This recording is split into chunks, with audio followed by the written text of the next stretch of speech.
Hello, Internet. Welcome to episode 341 of the Assorted Calibers podcast, the second podcast. There's a little bit for everyone. I'm Weer'd, and joining me tonight, she is the greatest hostess in the entire world, Erin Paulette. How you doing, Erin? So I don't know if that actually covered over the microphone or not, but that was me cocking my brand new KSG, which was a late birthday / early Christmas present by a number of unknown people who either are part of Assorted Calibers podcast or are friends of the show. And I don't know who you are. Actually, I might at this point. I don't know. I'm terrible with names. And I don't know how much you donated, and I don't need to know. I just want to say thank you very much. You have given me one of my grail guns, and I'm absolutely tickled to have it. Yay! Awesome. Yeah, David found, and hello, David. Hello. This is David found. Yes, yeah. This is an ACP roundtable, and but yeah, David found a KSG at a very, very handsome price, and said, "Erin, I don't know if you've got the money for it." And Erin, you went, "Oh, unfortunately, I don't." And I was just like, "Oh crap! It's just after her birthday, and we are ages from Christmas." And then I finally just said, "You know what? Screw it." Let's all just chip in. So I ended up rallying the troops, sending the goons, and we gathered up enough money to send you enough to pick up the shotgun and the transfer fee, and now we don't need to worry about Erin Paulette come Christmas time. I was just amused that I ended up having to be the one that created the chat to discuss it. Yes.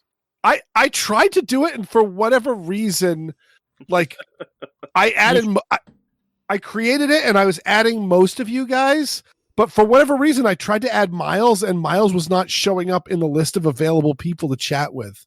You should have asked Ryan for help. Or should have gotten Ryan for help. Yeah, that'd work. The youngest boomer ever, that Ryan? Yes. Yeah. You may not actually be friends with Miles. Nope. On Double checked Discord. that. Yeah. Wait, you mean Miles of ACP Southpaw. who does? Yeah. Yeah, I'm friends with him. I meant But Weird might not have been, which might have I have no not being able to add him to a private chat. Oh, okay. But Weird, you checked that and you are, in fact, friends with him? Yep. So for whatever reason, Discord either hated you or Miles or both. Yes. That's fair. And of course that's Oddball's lovely voice. Hello, Oddball. I helped. Yes. Yeah, this is another one of those. Well, this is a twofer. One we don't have segments though. David, you were cooking one up, and that would have been enough. But I kept adding. I kept adding more news stories. Well, but also this weekend is the first 2 nights of Passover, so I had 0 time. Yeah. Although I will add that Oddball did not do his patented maneuver of adding a 30-minute video like 5 minutes before showtime. I mean, add one now if you want. I mean, it's not quite protocol, but tradition. Tradition. Oddball adds a YouTube upload of Night of the Living Dead. It's not copyrighted. Never has been. I should probably make that meme. What? The 2 astronauts, the one Yeah. looking at the Earth and the other one behind him with a gun. Wait, Night of the Living Dead isn't copyrighted? Never has been. I believe it was, though. I believe it was copyrighted, and he just didn't bother to renew it. I thought it was they forgot to actually put that in. That's the story I've always heard. Either way, it's one of the greatest American films. I mean, it is the Citizen Kane of zombie movies. I don't think that's really fair to Night of the Living Dead. Wait, are you speaking ill of Citizen Kane? Citizen Kane is a good movie. I wouldn't consider it one of the greatest movies of all time. No, but what I mean by Citizen, so the important part of Citizen Kane is not that it's the greatest movie of all time, because it is not, but it is the first modern movie.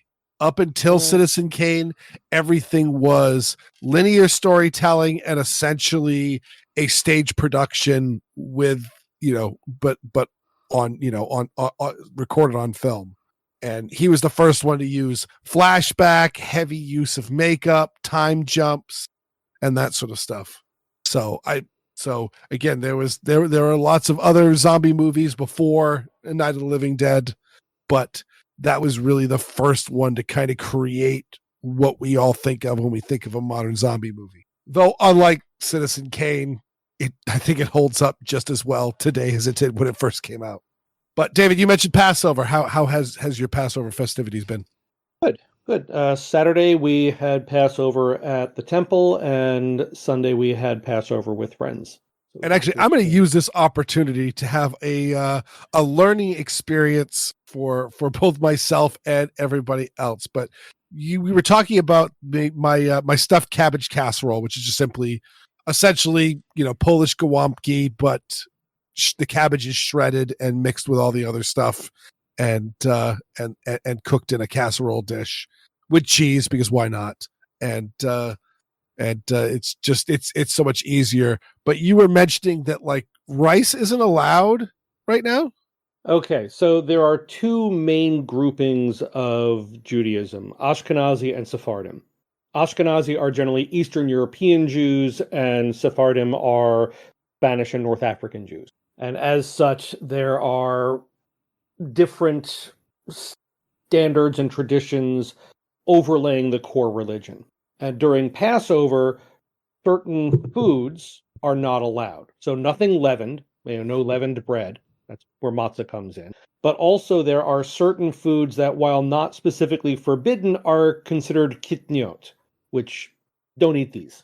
And for the European Jews, that includes things like corn, beans, legumes, rice, etc. But because Sephardim, rice is such a staple of the diet, the Rabbinical Council decided that wouldn't be acceptable. Oh, interestingly enough, this is one of the things that I find particularly amusing about the bizarre nature of Jewish law, is potatoes are not kitniot because, according to the documentation I found, they were not discovered when the rules of kitniot were determined. I'm sorry, where do potatoes and corn both come from? Oh, yeah. So potatoes are okay, but corn is not. Well, I would argue... Now, I think it's partially the way they're treated, because potatoes don't self-leaven, but cornmeal can. And also, corn is a grain, and grain is very, very well described. Potatoes are there are only specific grains that are actually mentioned. Yes, by name. Okay. In the restrictions for Passover. So it's just, there was an argument. There might have actually been a fist fight. Somebody might have come in with a plucked chicken. I don't know. Behold a man. Yes. Behold a man. And Erin, just for you, I've added 2 bits of news. Neither of them were videos, but I added 2 articles in there for you. Look at that. Thank you, Oddball. She grits her teeth. I could hear the gritting of teeth. Teacher, you forgot to assign homework.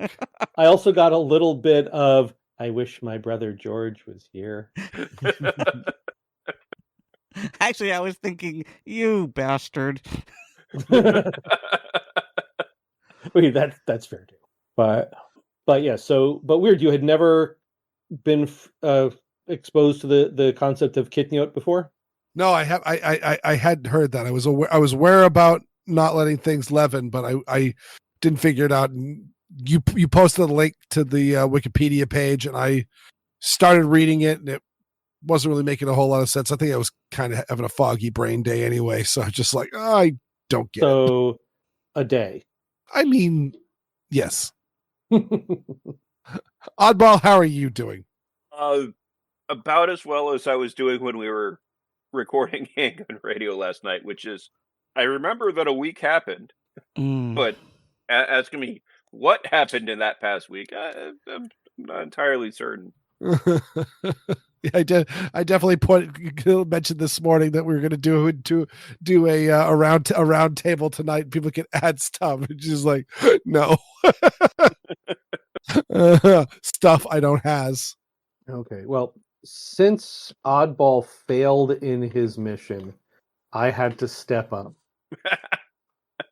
And I tossed in a just under 10-minute video from William Kirk of Washington Gun Law about a concealed carry reciprocity bill. Wonderful. What state? I have not watched the video either. I have actually watched that video. So Aha! So you can discuss it. yeah. All right. But there you go, Aaron. There is now a last-minute video edition. As foretold by prophecy. Exactly. Yes. In And accordance with the protocol.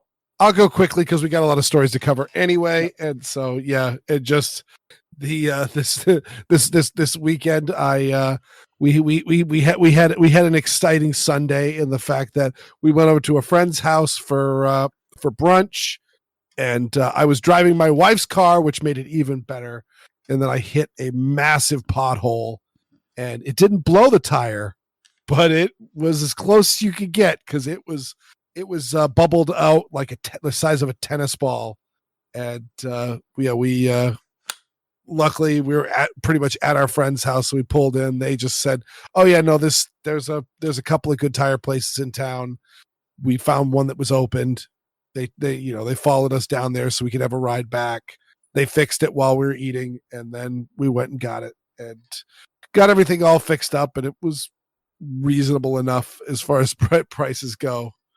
But the guy at the tire store mentioned that was the fourth tire this week that had been claimed by that particular pothole. So theory, he made the pothole to bring in business. You could argue it, but it is also Massachusetts. The pothole is our state bird.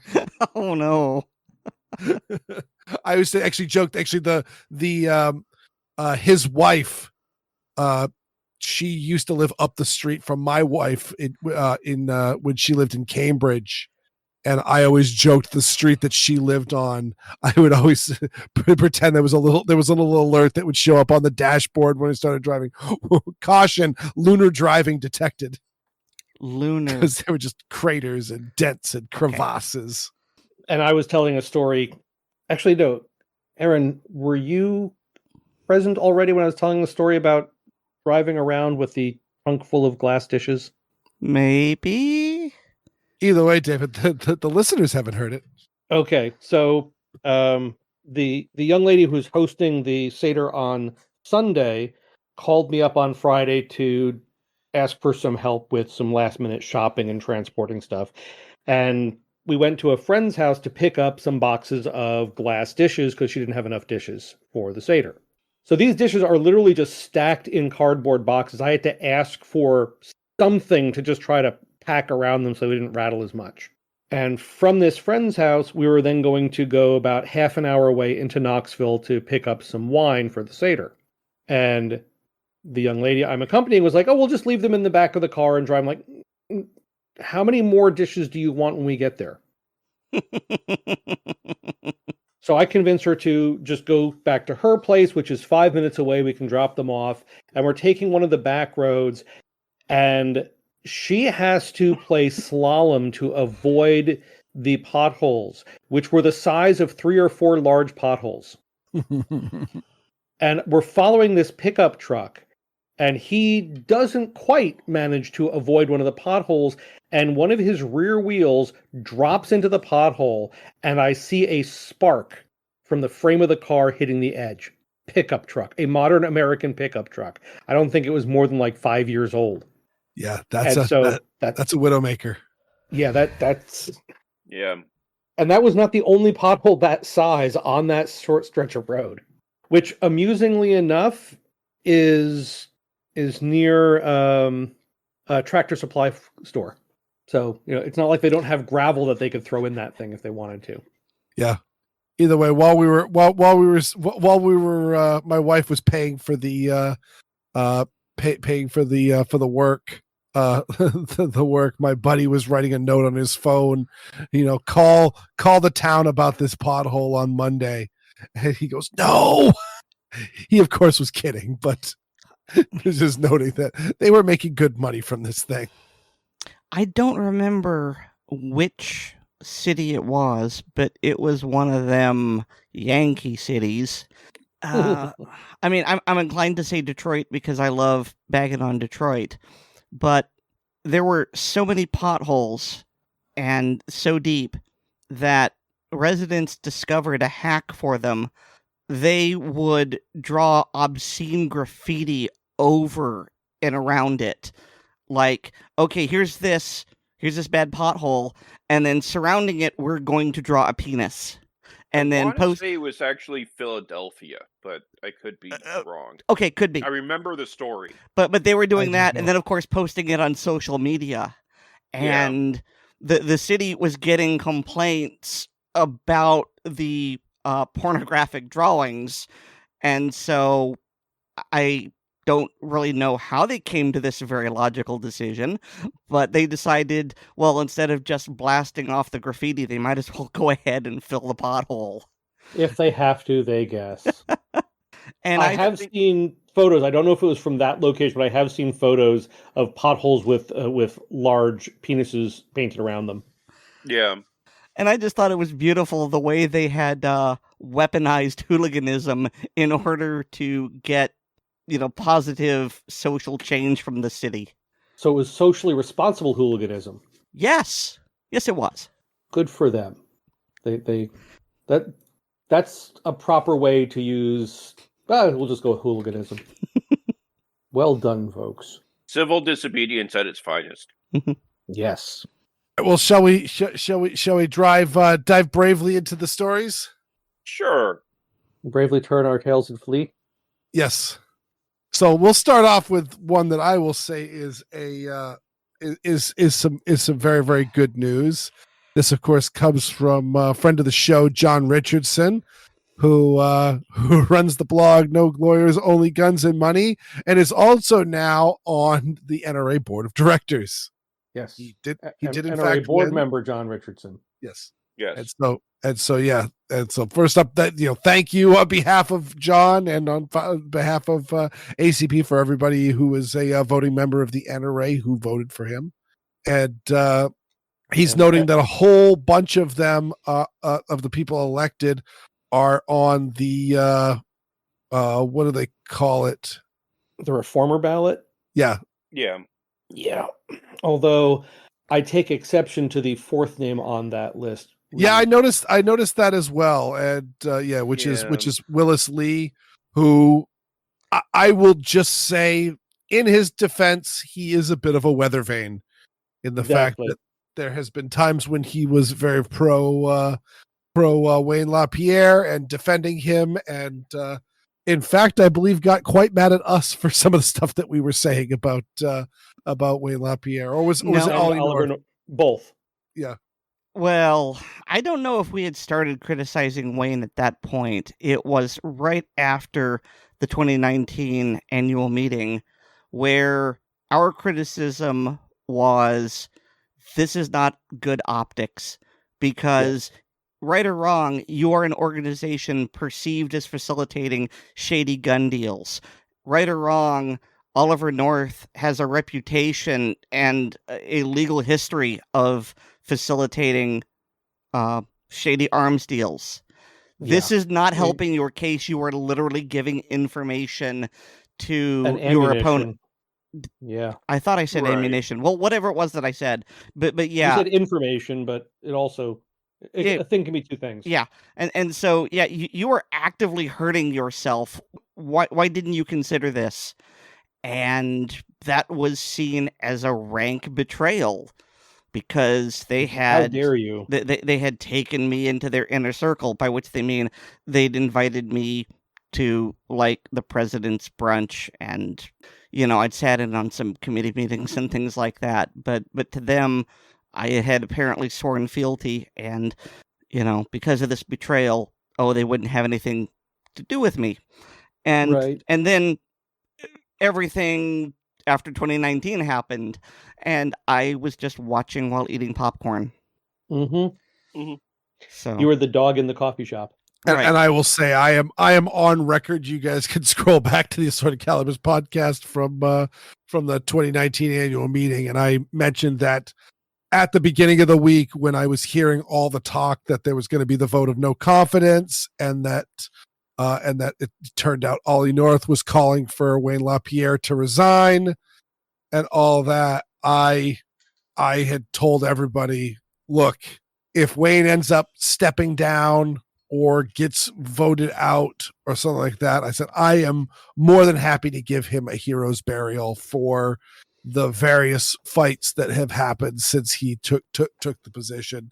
Overall, as well as putting the best interests of the organization over his personal interests. And Correct. he also had this amazing golden parachute of I don't remember. He would not have been hurting. I don't remember the details anymore, but he would receive his current salary as a pension for I don't know how long, but considering his age, I feel safe in saying the rest of his natural life. Mm-hmm. Yeah, I think it was like 20 years. And it has to be said that Oliver North gave him the opportunity to go out as a hero. Mm-hmm. Yeah. So I definitely started openly criticizing Wayne LaPierre after that meeting because of how it went. Mm-hmm. Well, and I remember during the meeting, so North is out, Cox is out. Is LaPierre also going to be out? Are we going to go for all three of them? Would have been nice. Yeah, and that was the infamous unanimous vote to keep Wayne LaPierre, and then several board members stepped forward and said, "I voted to get rid of him." Mm-hmm. Yeah, the Soviet unanimous. Yeah, mm-hmm. And yes, you can take that as any way that you wish. Yeah, and one thing that I was very, very, very excited to see is the not elected me. Does it mean that they are no longer on the board? As far as I understand, they were running and they did not. Correct. They did not get reelected, so they will serve out their current term, and then that's it. They're done. They can try to run again at the next election. Yep. And they're also eligible to run for the 76th director. Yes, but one of them on the list that, as they say, eligible to run for the 76th director is James L. Wallace, who is from here, Massachusetts, from the Gun Owners Action League, and I will just say he would get my vote absolutely, because let me tell you, the stuff that he has done at the helm of the Gun Owners Action League has been simply amazing, and there's really been so much stuff going through it. He would not take the credit for it because he knows that he's part of a team, but man, he is an amazing Second Amendment person. So those of you who do have the voting ability in the NRA elections, keep the name Jim Wallace in the back of your mind. And one that I was disappointed to see on that same list is Tom King, who's the president of the New York State Rifle and Pistol Association, and was one of the people who was responsible for bringing the lawsuit that became known as NYSERPA v. Bruin. Yep. And similarly, I would have. I don't know the behind the scenes stuff, but Kim Rhode is a name on that list that sticks out to me. For those who aren't familiar, Kim Rhode was the 5-medal winning Olympic shooter. 6-time. Six. And I believe has the record for the number of Olympics that she has medaled in. I believe you are correct. And is a very active person in getting women into the shooting sports. And if we didn't say she medaled in trap shooting. Yes. I just said shooting. Yeah. But But yeah, I've seen some interviews with her, and she comes across as a very nice lady. Mm-hmm. She's definitely very enthusiastic. Absolutely. So that's also a disappointment. Yeah. Because unlike some of the other quote-unquote famous names, she was actually doing the work. Yeah, pretty sure we know where she stands. Mm-hmm. All right. Well, again, congratulations to John Richardson. Actually, anything else? I was just going to say is the in the article, John refers to NRA 2.0. Mm-hmm. And the names in bold on that list are people from his NRA 2.0 ticket. And of those 25 names, 2, 3, 4, 5, 6, 7, 8 are not NRA 2.0 ticket people. Yeah. So 2/3 of what John was hoping for got elected. And hopefully this can start to right the ship of the NRA. It's certainly a promising sign that this many people that are aligned to reform are getting in. Or at least claim to be aligned to reform. Yeah, I mean, there is that. Yeah. But either way, it's a positive sign. Yeah, even if they don't make their promises, they were elected to make those promises, which really does speak in the direction of how change is flowing. All right, so next one in, this is kind of a follow-up here, which is we had previously reported that Kash Patel, who is the head of the FBI, was appointed as acting director of ATF. Was it active or interim? Or acting or interim? I thought I'd read interim. I'm not sure what the technical difference in legal speak is. Yeah, and I've heard them both say, but I think this one's particularly acting because it's just until somebody is appointed as the actual director.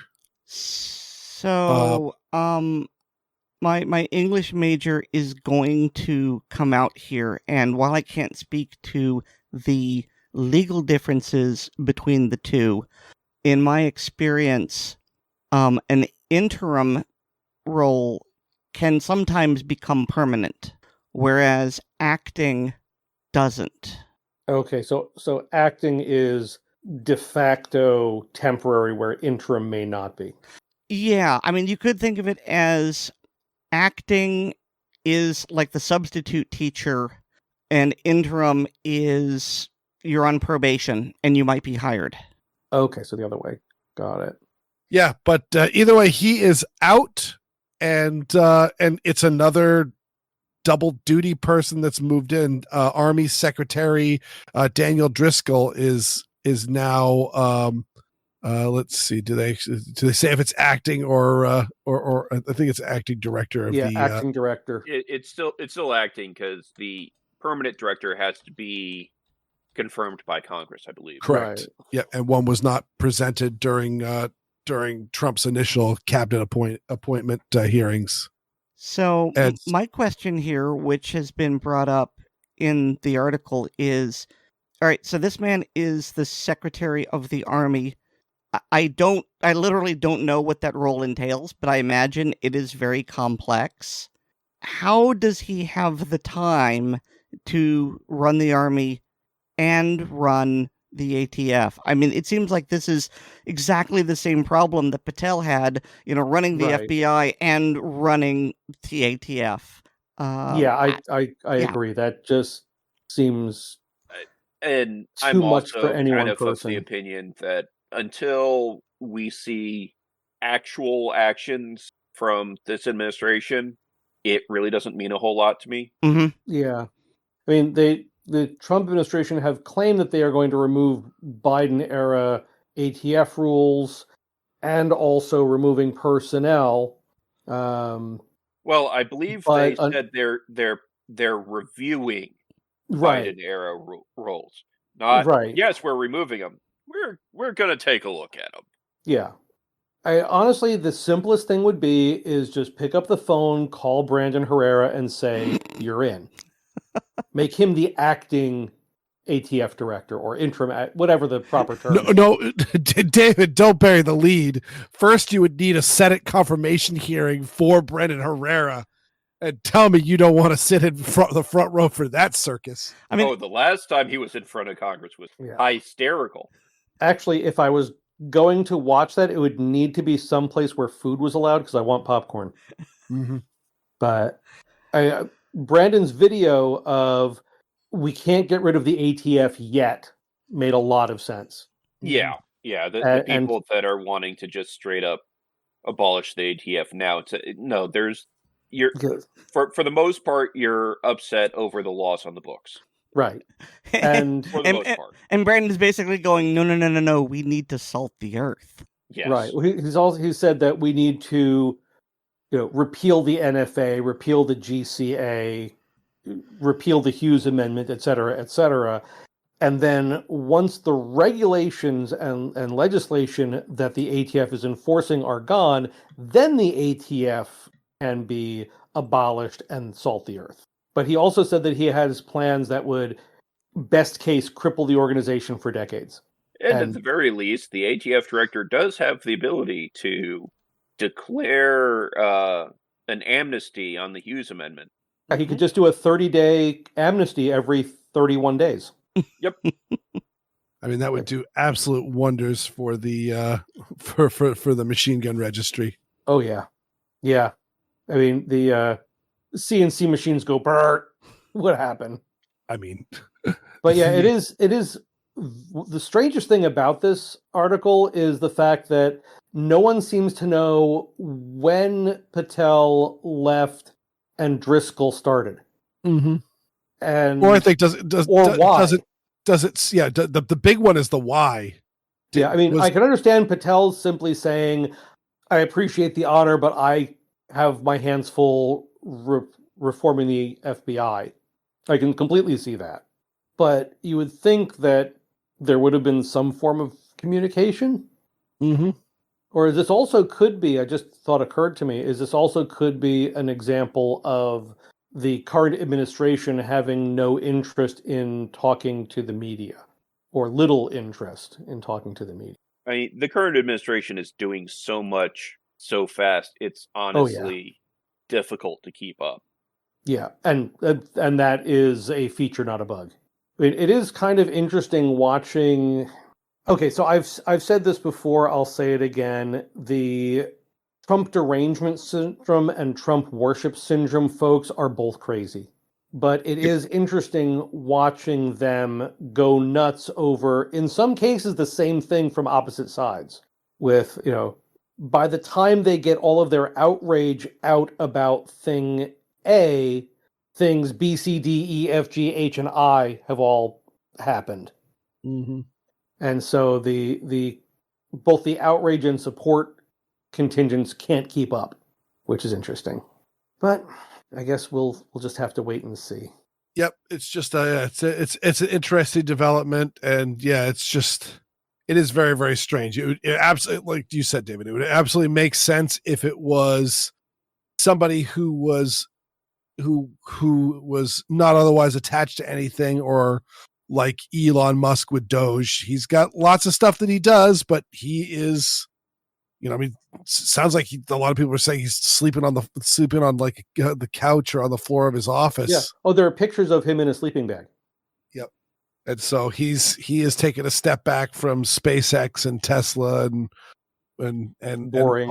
And all the other things that he is in charge of for this, I guess soon to end position. But well, he's also said that he's going to be stepping back from Doge now that he's got the team in place and they have their mission orders. Is they don't need him there day to day as much. Yep. So that's but it is not someone who can devote all their time to it. In fact, it is another person who has what, as everybody else has stated, is a full-time job. They're going to be quite busy. I mean, I don't know how much their previous or new position are figurehead versus day-to-day detail. So I remember somebody was mentioning with the FBI that Kash Patel, as the director of the FBI, was the externally facing, and Dan Bongino, as assistant director, was the inward facing head of the organization. So I honestly don't know enough about what their actual duties and responsibilities are on a day-to-day basis and how much of that is delegated. But I suppose we'll find out.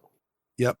And another, again, follow up, and this one, we were literally just talking about it last week, but indeed, the Colorado governor did sign. It passed on to his desk, and he did sign essentially the purchase to permit law in Colorado, where essentially if you're buying is it any semi-auto firearm?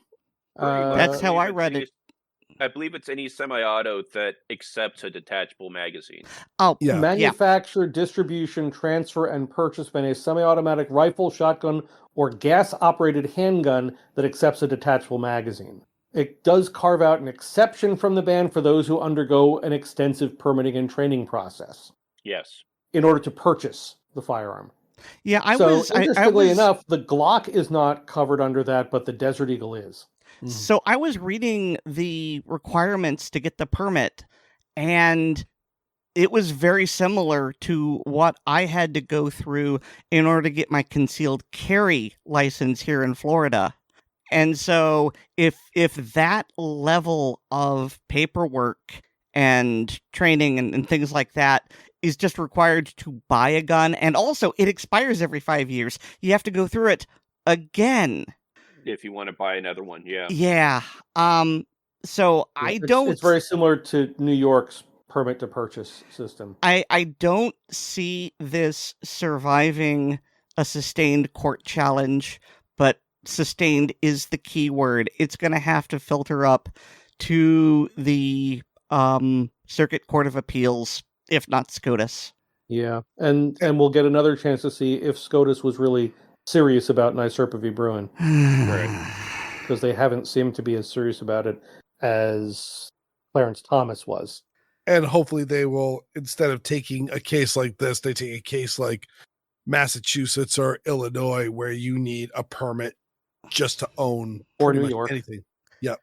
Yeah, well, I mean, not long guns, but handguns. You cannot, in the state of New York, if you're over the age of 21, it is illegal to touch a handgun if you do not have a handgun license, which is really interesting. As I mentioned in one of my previous segments, is the new training requirement includes qualification shoot for people applying for that handgun license. And I'm curious to see what gymnastics are involved in the new Colorado law as well. But in addition to restricting the availability of certain guns, the measure also contains provisions going after bump stocks, binary triggers, and similar accessories. It bans the possession of any rapid-fire device, defined broadly as any combination of parts that has the effect of increasing the rate of fire of a semi-automatic firearm above the standard rate of fire. Jerry Miklik has entered the chat. Well, and as folks have pointed out, does that mean just having a lighter trigger installed? Yep. It could. I mean, I'm going to ask the question fully expecting the answer to be no, but do they define what the standard rate of fire is? Not that I'm aware. I haven't actually looked at the law itself, but... I mean, I'm guessing not. Yeah, it's not uncommon. I'm looking at it now for definitions in it. Okay, so that is the bill summary. Bill text. Oh boy. That's only 20 pages long, so that's not too terrible, but... Yeah. So, okay, I just did Control F on the PDF, talking about standard rate of fire, and standard is only mentioned 3 times, and it's only attached to rate of fire once. Yeah. G7, right. Rapid fire device means any device, part, kit, tool, accessory, or combination of parts that has the effect of increasing the rate of fire of a semi-automatic firearm above the standard rate of fire for the semi-automatic firearm that is not otherwise equipped with that device, part, or combination of parts. If that's it, but further below that, it does say Cycle the action means to extract the fired cartridge case, chamber the next cartridge, and prepare the firing mechanism to fire again. So I'm not sure. I mean, I was looking for something measurable, like, one shot per second or something like that, right. No. So, yeah, if someone replaced their trigger with a trigger that has a shorter reset, does that count as increasing the rate of fire? I mean, I sure wouldn't want to risk an arrest and a trial based on that. Nope. Mm-hmm. So weird. I just decided, since we were talking about idiocy, to move the SCOTUS thing of, apparently I've been pronouncing it wrong. I was pronouncing it Antonyuk, but that guy on X pronounced it something else. I don't remember now how he did it. Okay. Anyway, I mean, I'm only talking now because there was a long silence, and it was just like, hey, is this okay? Shall I tap? Why don't you tap? So I'm still looking for anything. Wait, is this? So they also have the following models of firearm as they exist and are configured on the effective date of this section. And the first one is the AG-42 Leungman. So I'm actually nuts. What's that one? It's a semi-automatic rifle that was first developed and issued in 1942. They also have the FN-49 in there. RSC 1917. It's a World War I French semi-automatic rifle. Gewehr 43, Hakim, HK SL6 and 7, M1 carbine, 1941 Johnson, Marlin Camp carbine, Moss 49, Remington Model 4, Model 8, Model 740, 742, 750, 7400. The Ruger Deerfield carbine, Ruger Mini 14, Mini 30, Model 44, SVT 40, Valmet, VZ52, Winchester Model 1905, 1907, and 1910. Deadly assault weapons, all of them. I'm trying to figure out if those are exempt or banned. If they are exempt, they're exempt for now. Right. Specified semi-automatic firearm means any of the following except as provided in subsection blah, blah, blah. So except gas cyber handgun, a firearm designed to accept and capable of operating only with 22 or lower caliber rimfire ammunition unless the firearm has a separate upper and lower receiver. So Smith & Wesson M&P 1522 is not allowed. Yeah, this is very oddly written and phrased. Well, what do you expect? Oh, yeah. This is an anti-gun bill written by people who don't know guns. Mm-hmm. Yeah, I'm a little disappointed that one of the forbidden firearms is not the Serbu butt blaster. Yes. Did they mention the shoulder thing that goes up? Let's see. I'm not seeing that particularly, because they're mostly focusing on the firing action and the magazine capacity. And it looks like that list of arms that I mentioned are exempt, because it also talks about permanently fixed magazine that cannot accept more than 15 rounds. Firearm that's been made permanently inoperable, antique firearm. But this is just... Yeah, I'm not seeing anything about what the standard rate of fire or what qualifies as increasing it necessarily, other than parts. I mean, that's the magic of most anti-gun laws, is they want to give just enough information to scare you, but not enough for you to easily comply. They learned their lesson from the 94 assault weapons ban, where they specifically told us what was illegal. And so we went, okay, cool. You need at least two of these legal features. Things. Yeah, we'll pick the one that we like, Right. and get rid of all the others. No, you can't do it. Not that way. You fool. It was supposed to be, you're supposed to make them outright illegal. You weren't supposed to comply with the law. Mm-hmm. Yes, and the people who worked within the law were accused of finding loopholes, because obedience to the law is a loophole. All right, so we're ready to move on?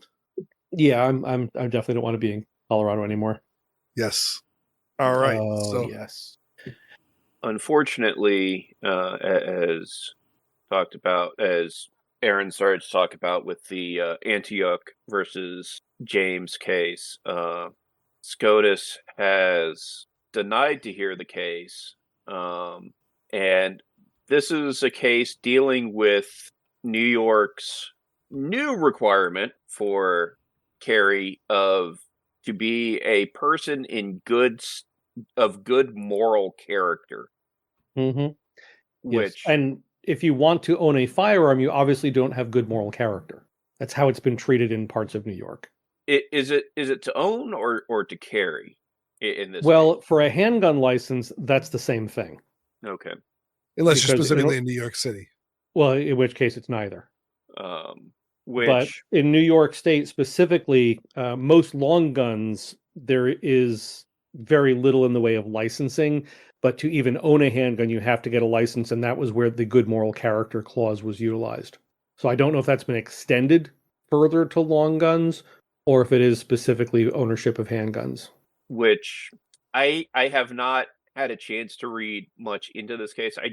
I want to say I heard somebody say that this was just for dealing with a temporary injunction as the case is sorted out, which is the only reason I can give. If that's the case, that's the only reason I can give for SCOTUS saying, yeah, we're not going to hear this, other than SCOTUS saying, yeah, the Second Amendment is a second-class right. Yeah, this is a huge disappointment. Because, as you said, of good moral character, well, there's areas of the state that just say, well, if you want to own or carry a gun, then clearly you're up to no good. And of good moral character has been a very poorly kept secret code for, and unless if you're of the right skin color and or have the right connections, you're not getting it. Mm-hmm. Oh yeah. Well, one of the things it's also a nice way previously is that New York does not allow non-resident permits. Yet there have been a number of people who are not residents of New York that got not only New York State but New York City licenses to carry. Right. No, there is no such license for non-residents. It's also a nice way to take something that is legal and make it illegal, because Massachusetts is actually an open carry state, and you need a permit to own a firearm, but once you get the permit, the law says that you can open carry or concealed carry, and that's perfectly legal, except if you ever try to do that, in which case, you'll quickly find out that you exercised bad judgment on your next renewal, and you will get either your permit restricted or dropped down or revoked. So yeah, the good moral character clause is a nice way to take a law. It doesn't necessarily need to be firearms related, and where everything is perfectly legal, and make it tied to your firearms rights. Well, the problem with good moral character laws is that there aren't stringent guidelines. They are okay, there may be one exception, but almost always they are subjective, and it's essentially the sheriff, the chief of police, whoever is head Leo in that area, basically going, you look like a good sort, you can have it. No, I don't like the look of you, you can't. And because it is so incredibly subjective, that's unfair application, and that's not good law. Oh yeah, it's absolutely the only way to look at of good moral character is may issue, which I'm sorry, I thought SCOTUS specifically said may issue is verboten. Yeah, funny how that works. Yeah, so apparently when New York says no, we really want to do that, SCOTUS goes, oh, okay. So Oddball, you're a little bit better at this sort of thing, or at least have the patience to wade through it. I saw the ruling and I got angry, and I read Hayes Descended, and then I woke up. That's reasonable. So what reasoning did SCOTUS give for not granting cert to this case? They didn't. Do they usually not? Usually, yeah. it's at least not uncommon for them to just say, yeah, we're not picking up this case. Right. And they didn't remand it, they just said we're not taking it. Yep. Yeah. It would have made sense to remand it saying, reread NYSERPA v. Bruin and try again. Because they've done that. Oh yeah. Maybe... In fact, I believe they've done that with this case. I believe they have, yeah. Wait. So they remanded it, it got sent back the same, and they've just washed their hands of it? Yep. I have a headache. Yeah, that silence, ladies and gentlemen, is David's head exploding because like I said, this is a fairly clear message that no, SCOTUS may have said a couple years ago that the Second Amendment is not a second class right, but clearly they're okay with the lower courts treating it as such. All right, so moving on, this one is, well, honestly speaking, this is a bit of an older story. Yeah, I remember us talking about it at least a couple of episodes ago. Yeah, well, according to the article, it dates back to 2023. What? Yeah, I saw, it was really this morning, I saw Jared from Guns and Gadgets talking about it, and love him to death, but I wish he would post the articles that he's citing when he's citing from a primary source. Yeah. But essentially he's talking about how I don't know if something new has moved on in the specific case that he is talking about, which is a North Carolina man who had a CZ Scorpion pistol that he attached a pistol brace to, and he was charged with owning a short-barreled rifle. And essentially the long story short is that's the man's name is Taylor Toronto, and he had a CZ Scorpion Evo 3 pistol and was charged with owning a short-barreled rifle. And the court case is going forward because, of course, again, it's a pistol stabilizing brace, not a stock per the ATF. But we know how good the ATF's word is. And so this was the 2024 mid-24 July, where the government's opposition to the motion for dismissal, and this is the part that is, I mean, Orwell would be proud of them. The government's opposition to this motion, filed on July 25th, 2024, indicated that it did not cite the rule in its charges against Toronto and was instead relying on its authority to enforce the underlying statute. Yet, incredibly, it admitted that it was still using the rule's criteria in its statutory analysis. Mm-hmm. Well, I mean... we're not using the rule. We're just using the rule. Well, I mean, the next paragraph, which is a quote, just that first phrase really bugs me. Oh, boy, yes. Although the rule is stayed, parentheses, and now vacated, end parentheses, ATF is not barred from continuing to enforce the underlying statute as it always has. Yes, it is. Yes, it is. When the rule is stayed and vacated, it doesn't exist anymore. There is no underlying statute. Yeah. Yeah, and this is what making so many people just say to burn the ATF to the ground. And I understand that urge, but I also understand the risk. But that the fire might be uncontrolled and spread to other nearby buildings? No, that enforcement of the NFA would be shifted to the ATF or DEA or someone else that has a lot more manpower and budget. Well, I mean, the simple solution there is to disband the ATF. But it wouldn't get rid of the NFA. And that's okay. The big source of this. If it wasn't for the NFA, there wouldn't be any short-barreled rifle rule. But I recall you saying at a convention like in 2020, you were talking about this and how the definition length of a short-barreled rifle is different from a short-barreled shotgun by a measurable degree. And your hypothesis was that they took the measurements 2 different times with 2 different sized men and based it upon how well the shotgun hid under a trench coat. And the one is different from the other because one day they had a slightly taller man or something. Yeah, that was not a serious suggestion. That was more on the hyperbole and humor. I mean, it makes as much sense as anything else that's come out of the ATF. Let's be honest. I mean, there's no definitive reason for why at least there's no cited reason for why. Yeah. I mean, initially they were both 18 inches. We'll start with that. Initially they were both 18 inches.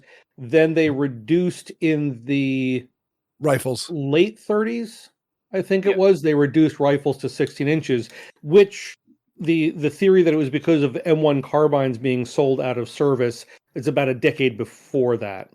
Okay, right? Because that was the thing I always heard. II. Yeah, it was pre-World War II. A bunch of M1 carbines were surplused and sold. M1 carbines have 18-inch barrels, but these were arsenal refurbished M1 carbines, so many of them had been recrowned, which meant that their muzzles were 17 and 7/8.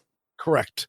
And so to make sure that they were well within the law and that the government wasn't furnishing short-barreled rifles to the civilian population, they changed the law.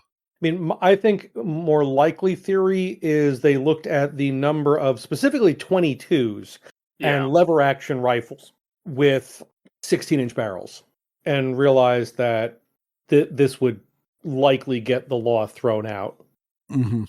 Yeah, because I believe it was fairly common, as it is now, for specifically youth rifles, as David said, in 22 to be 16 inches. Yeah, and for the lever guns, there were a lot of what were called brush guns in 16 and even 15-inch barrels. And a number of the 15-inch barrels are actually listed in the curio and relic definitions. But so that's neither here nor there. The NFA needs to go away. But the NFA needs to go away because I mean it is so dumb. But also that this is the U.S. government. This is the Trump administration that is pursuing this case. Well, one that's supposed to be our friend. July 24th, 2024. Yeah, and there is something to be said of, and they're still pursuing it, but there is something to be said of the assistant director of the ATF, who very well could have been really running everything anyways, was just recently replaced, and he had I believe he had been in the position for a long time. Yeah, like 20 something years. Which, considering there hadn't been someone fulfilling the position of head of the ATF. Yeah, until Beeblesneech was nominated, and confirmed. The assistant director had a lot of power in how day-to-day things got ran. Now, what's interesting about this particular case is I've seen a number of people on Twix tagging this, reposting this. Was it GOA or one of the other? Doesn't matter. One of the pro-gun organizations that was posting about it. They were reposting it and tagging President Trump, Bondi, Patel, etc., etc., etc. It was like 7 or 8 tags of people at high government level to try to get their attention on it, and who knows how that's going to play out. But the last paragraph: to date, there has not been a ruling on Toronto's motion to dismiss his SBR count. Whether the government will continue pushing this legal theory remains to be seen. In the meantime, this episode shows the continued need to reform at ATF, which under the prior administration internalized the role of anti-gun enforcers. Yep. Yeah. And is one of the examples of, I'm waiting for Trump to show something meaningful. Yeah. Or, for that matter, Bondi. Yeah. She could simply say, dismiss this, I suppose. I think she has that authority, doesn't she? Department of Justice to say, I believe dismiss so, it. Yeah. Or she could say, to be a little bit more wishy-washy. We are not defending or prosecuting against this, but we're not dismissing it, or however that goes. I don't know the right language. I am not a lawyer. Nah. I do not offer legal advice. Oddball does, just because he wants to hear somebody refer to that in court. This guy on the internet named Oddball said I should do this. Yes, it's a true story. Don't do that. But, no, but if you do, hold your phone sideways. Right, and if you have your phone in a courtroom, that's another. Don't do that. Yep. How to meet friends in interesting places. Oh Yes. God, yeah. Speaking of, this next one is Yeah. So yeah, this next one here we have is that essentially on the second anniversary of the shooting at the Covant School in Nashville, the Nashville police have released an official report on the shooting. And I read through the whole thing so that you don't have to, but it's linked in the show notes if you want to read it as well. I guess how I'll go after it is as kind of a good, the bad, and the ugly. In the good part of it was that they gave a breakdown of the shooting, and essentially they talked about the active shooter protocols that the school had in place and how they went down, and when they were in place and when they were working, they worked amazingly well, and that saved lives. And had that gone down perfectly, likely we wouldn't even be talking about this, because it would just be one of those stories of a person with a gun walked into a school, police came in and shot them or arrested them, and that's the end of that story. And so I guess this is also kind of very similar to the Uvalde, where when the system worked and had everything worked as it should have, like, it wouldn't have been an issue at all. And really, it's the deaths were because of failure of the system. But in this case, it's not quite as head scratching as the Robb Elementary School in Texas shooting, where we still don't even know why the doors were closed but not locked. In this instance, the shooter made entry by shooting through the glass windows of one of the school doors and climbing through the hole. And one question there.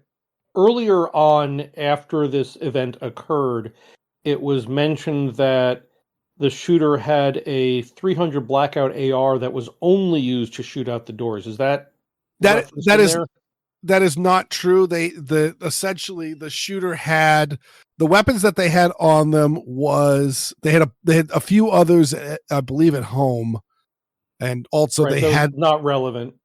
Yeah, but the weapons they had on them was a Smith & Wesson Shield EZ9 that they shot only once. It would make sense if the shooter had killed themselves, but the shooter was killed by police, so I'm not really sure why the 9mm was discharged only once, but that was a thing. And then obviously the Kel-Tec Sub 2000, and then an AR pistol with a stabilizing brace was there, and actually that was the firearm that they fired the most. I think I had made a leap in the fact that. Go ahead, David. I'd heard it was the Kel-Tec was fired the most, but again, that according probably within the first 48 hours. So yeah, and the big reason for that was that we had video of the shooter making entry, and video of the shooter walking around the school, and then video from the badge cams of the shooter shooting at the police cars in the parking lot and were killed. And so the shooter shot out the doors with the 5.5. It was a 5.56 AR pistol. Okay. See, again, it was originally reported as 300. Yep. And then the shooting out the doors with the 5.5 pistol. The janitor heard the noise, came to inspect, and was shot and killed. And then essentially, it wasn't until the very end did the shooter switch to the sub 2000 for reasons I'm not really sure of, because they did not run out of ammo on anything. They had plenty of ammo on them at the time of their death. But to get back to what worked out, what was good was that the lockdown worked out well. What was bad was, and we kind of talked about this when this report first came out on how plausible this is, but evidently smoke from the muzzle of the AR pistol caused the smoke alarms to go off, leading people to believe that this was a fire was in the building. And so therefore, rather than locking down the doors, pulling the blackout curtains, and sheltering within the classroom while calling for outside help, instead they were working to evacuate the building. And so a group of students and teachers encountered the shooter while they were attempting to evacuate, and they were fired upon, and several were killed. Fatalities occurred. Yeah, and that's the majority of the deaths there. And then also the assistant principal realized, was in their office, couldn't get a hold of anybody, because at that point in time, I think many of the people had realized that there was an active shooter and had locked down, but wasn't able to get a hold of people to figure out where the fire was. And so they went out to actually look for smoke and fire and encountered the shooter and was shot and killed. So that's where all the deaths came from, was that it was believed to be a fire. And so there was conflicting emergency action reports. Both emergency action reports, very, very good protocols. I mean, fire drills work. I guess you could argue if fire drills work well or not, because schools rarely catch fire anymore, and the fires that do happen within schools are generally very, very minor, which actually could lead to a secondary statement, because one speculation is, this report is openly saying that because the fire alarms were going off, that did actually defeat some of the anti-shooter measures that were in place. And so pulling the fire alarm might actually be a smart move. And that was certainly something that actually happened in Parkland. The killer there had pulled the fire alarm while they were shooting. So yeah, so that's kind of the bad part of it, is that we need to figure something out, because to lock down, which again, the way this is set up now is working pretty darn well, or to evacuate, which was a problem. Perfect in the case of a fire. You don't want to lock down in a fire, but maybe you do, because modern schools are built to such codes that they really don't burn very well. And so fires are exceptionally rare. As a matter of fact, I did a research on that for a Weird Audio Fisk, and the vast majority of school fires that I could find in the last 20 years were dorm room fires at colleges. And most of those dorm rooms are well over that age. Correct. Well over that age. And again, lots of bedding and clothing and things from home, and probably things like coffee machines and hot pots and that sort of stuff, hot plates. Or smoking. Correct. So yeah. Or making meth. Or making meth. Thank you, Oddball. It's happened. I mean, it does. Actually, that is very true. And it's happened at schools that would be upset if I told you who they were, and not schools that you would expect. So I've got a very quick setting a dorm room on fire story. Yeah, if it's quick, yeah. You're one to talk. Yeah, Weird doesn't understand quick story.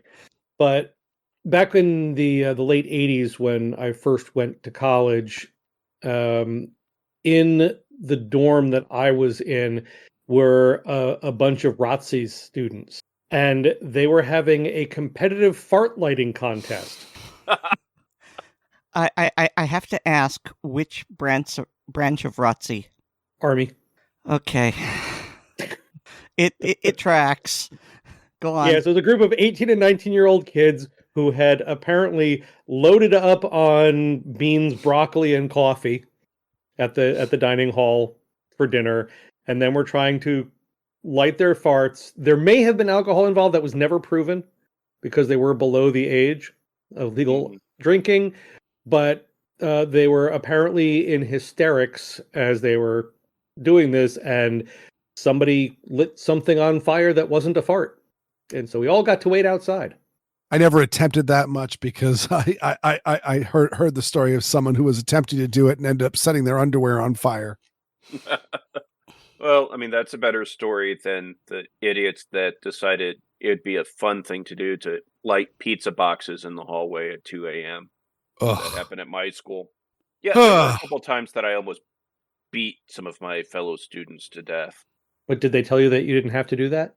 The look I gave them gave the proper message. All right. Well, moving on to the ugly, and this is infuriating. Is that so? The report talks about a lot of the details about the shooter, and I mean, it goes all the way back to they talk about like the early history from profiling and things like that of the shooter, from medical records and family interviews and that sort of stuff. But they have direct documentation of the planning of this shooting goes back to 2017. So this was a long time coming, and the killer left behind a lot of like notebooks and sketchbooks, videos. There was a ton of media that was left by the killer. So here's something Here's something that I found very interesting. So the killer, who we're not going to name, just idolized the other mass shooters, and she did this for infamy, but she wanted to be immortalized. She specified that she wanted like her room to become like a museum, and she would go on to inspire other people. But she also complained in her research of these mass killers, spree shooters, however you want to call them, that there was very little in terms of the psychological reasoning and a deep dive into them because they were dead. And so, ironically, as a result of all of these documents, she had achieved her desire for infamy because we now have this very detailed collection of journals and recordings and other things that date back.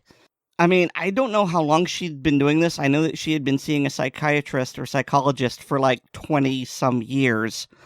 So this will potentially help in the future, identifying and understanding and maybe preventing these things. So I think it's odd but nice that this extreme egotism may help understand and then prevent future shooters. Mm-hmm. But either way, they left a lot of documentation behind, and there was a lot of stuff, and there was like they had planned on multiple locations to attack. Some were primary targets, some were secondary targets in the event that they were unable to, or for some reason they couldn't get those targets going through.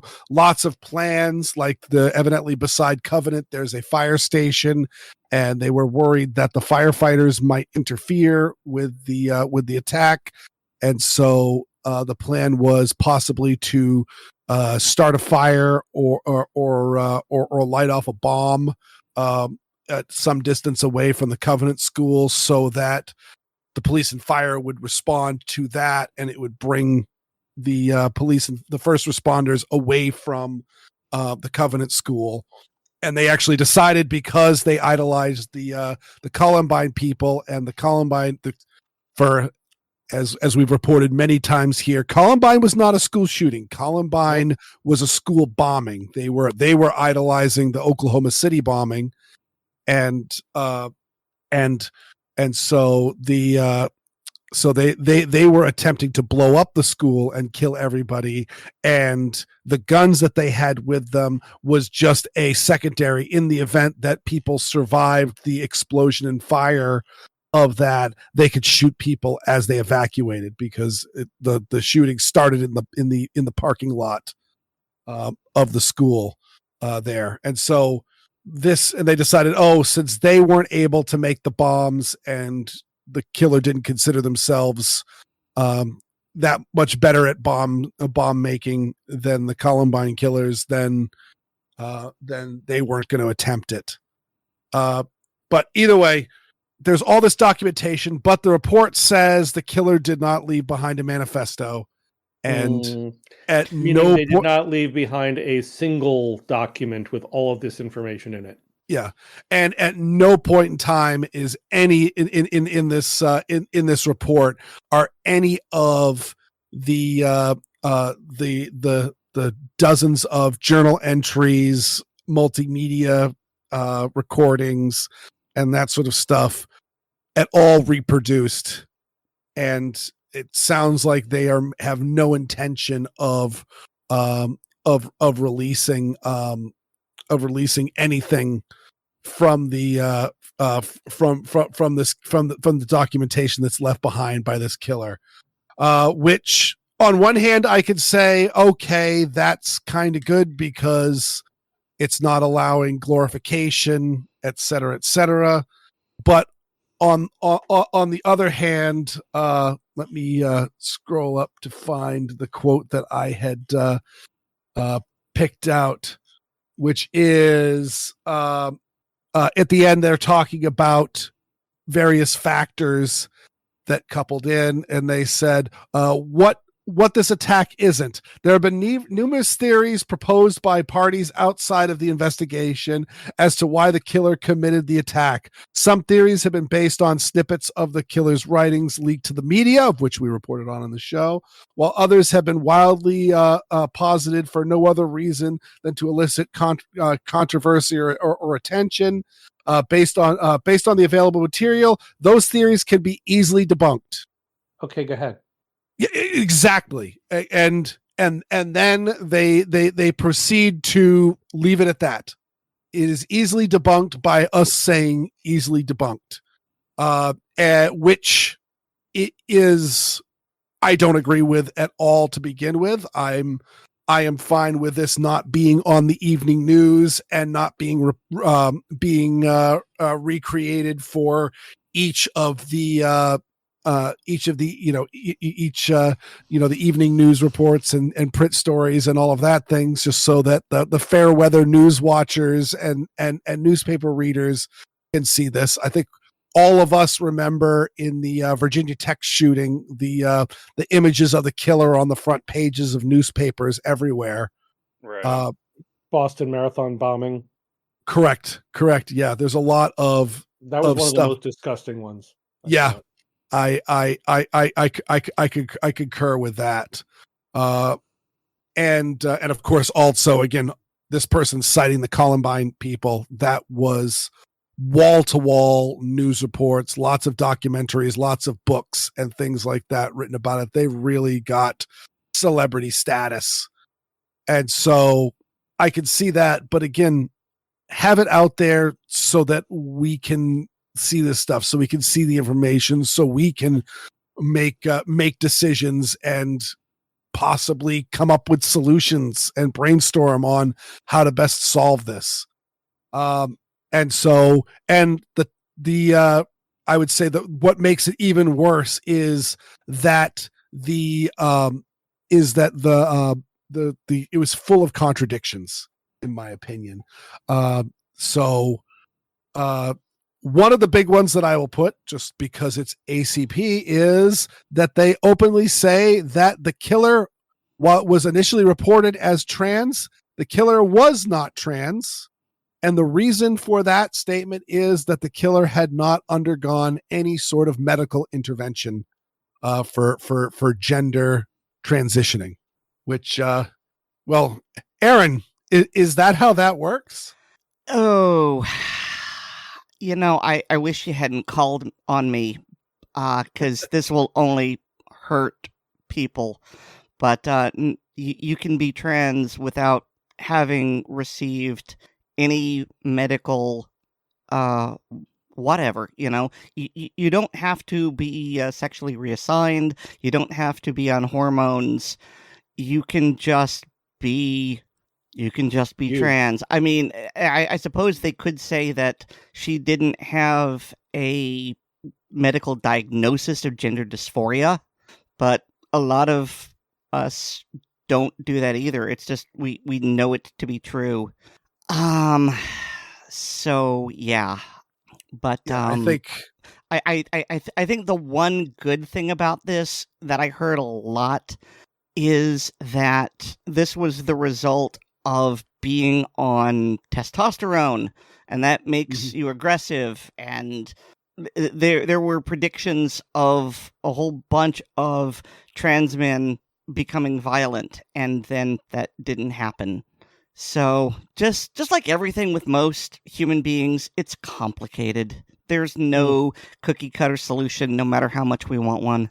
Yeah. And I will say that so many of the contradictions are from the leaked pages that we reported on, and of which I would argue that I certainly had some speculations, because there was definitely some mismatches between some of the social media profiles that existed in the brief moments after the killing, before everything was scrubbed, and some of the other leaked information that was gone through. I had speculated whether or not the killer was identifying as female or male at the time of their death. In fact, at least according to the journal article that was leaked to it, it did appear that the killer very much wanted to identify as male, despite being a biological female. I would argue that would make the person trans. They also further self-identified as trans in that. So, but then at the very end, when they said goodbye to friends, used their birth name, their female name. So correct. It's all very messy. It is all very messy. I will certainly say, while I disagree with the assessment in this that the killer was not trans, I will also say I'm using that only as kind of a Gelman blindness on if they're willing to really bend the rules of how we look at things, and the general acceptance of terms with something else. But as Erin said, there were the killer was definitely not on any form of hormone replacement therapy or had any sort of assignment surgery or anything like that could cause some reactions, we'll just say. But also, I really, really don't think that the killer's gender identity was particularly significant to this attack from anything that I had seen. So I will leave it at that. They also mentioned there was no racial motivation behind that, despite the fact that there was several things written in the report itself that contradicted that said that race was definitely considered strongly in the choice for the attacks. And so that was a contradiction. And then I will just say that I'm not going to dip too deep into the politics, but they do openly say that that the killer had left of center politics. Again, not saying that is anything significant, but for the sake of ACP and the Second Amendment, they openly say that the killer was very interested in and obsessed with gun control. Well, that's interesting. How did you determine that? Because how you determine that, again, there was definitely one speculation that was gone through. Again, was not able to track down any reasonable source for it, but was that the killer specifically had chose a braced AR pistol as a means to make to give fuel to the gun control fire, and by them doing something horrific with these guns, it would induce laws that would ban them. But I don't know, because the information hasn't been released, and this report says that gun control was an interest of this killer, but we don't know why. And I believe the report also said that there's nothing to indicate that they were targeting that school in particular, which... Well, I read further on, and they mentioned that the killer wanted to have their place of death to have symbolic meaning, and that was a place where they went to school, and Right. actually they had good memories of it. And so that was decided to be, poetic enough to where they die. It's creepy to go, oh yes, I have good memories, so of course I'm going to murder people here. But this was very clearly a disturbed individual. Now not insane, as they say in the report, because an insane person wouldn't be able to change and adapt to circumstances, and they clearly knew what they were doing was criminal and abhorrent, but they had a raft of issues, including extreme narcissism. Mm-hmm. Right. So, well, I was going to say, anyone who's familiar with, because we know where the person, the neighborhood that the person lived in at the time, and obviously we know where the school was. Anyone who's familiar with that area knows that they had to pass multiple churches or multiple schools, and probably churches. And multiple churches, and at least I can think of two specifically Christian schools that the shooter had to pass to go from their house to Covenant. Yeah. Which, from one of the things that an excerpt I read, I did not read though. So thank you, Weer'd, for throwing yourself on that particular grenade of the report. But one of the excerpts that someone put out was that the shooter had actually been very happy at the Covenant school and was only made unhappy by the other school. Was that an accurate representation of what you saw? Yeah. Yes. So they didn't want to shoot up the one where they were made miserable because it might be seen as racist. So they went and shot up the one where they were happy. Yeah.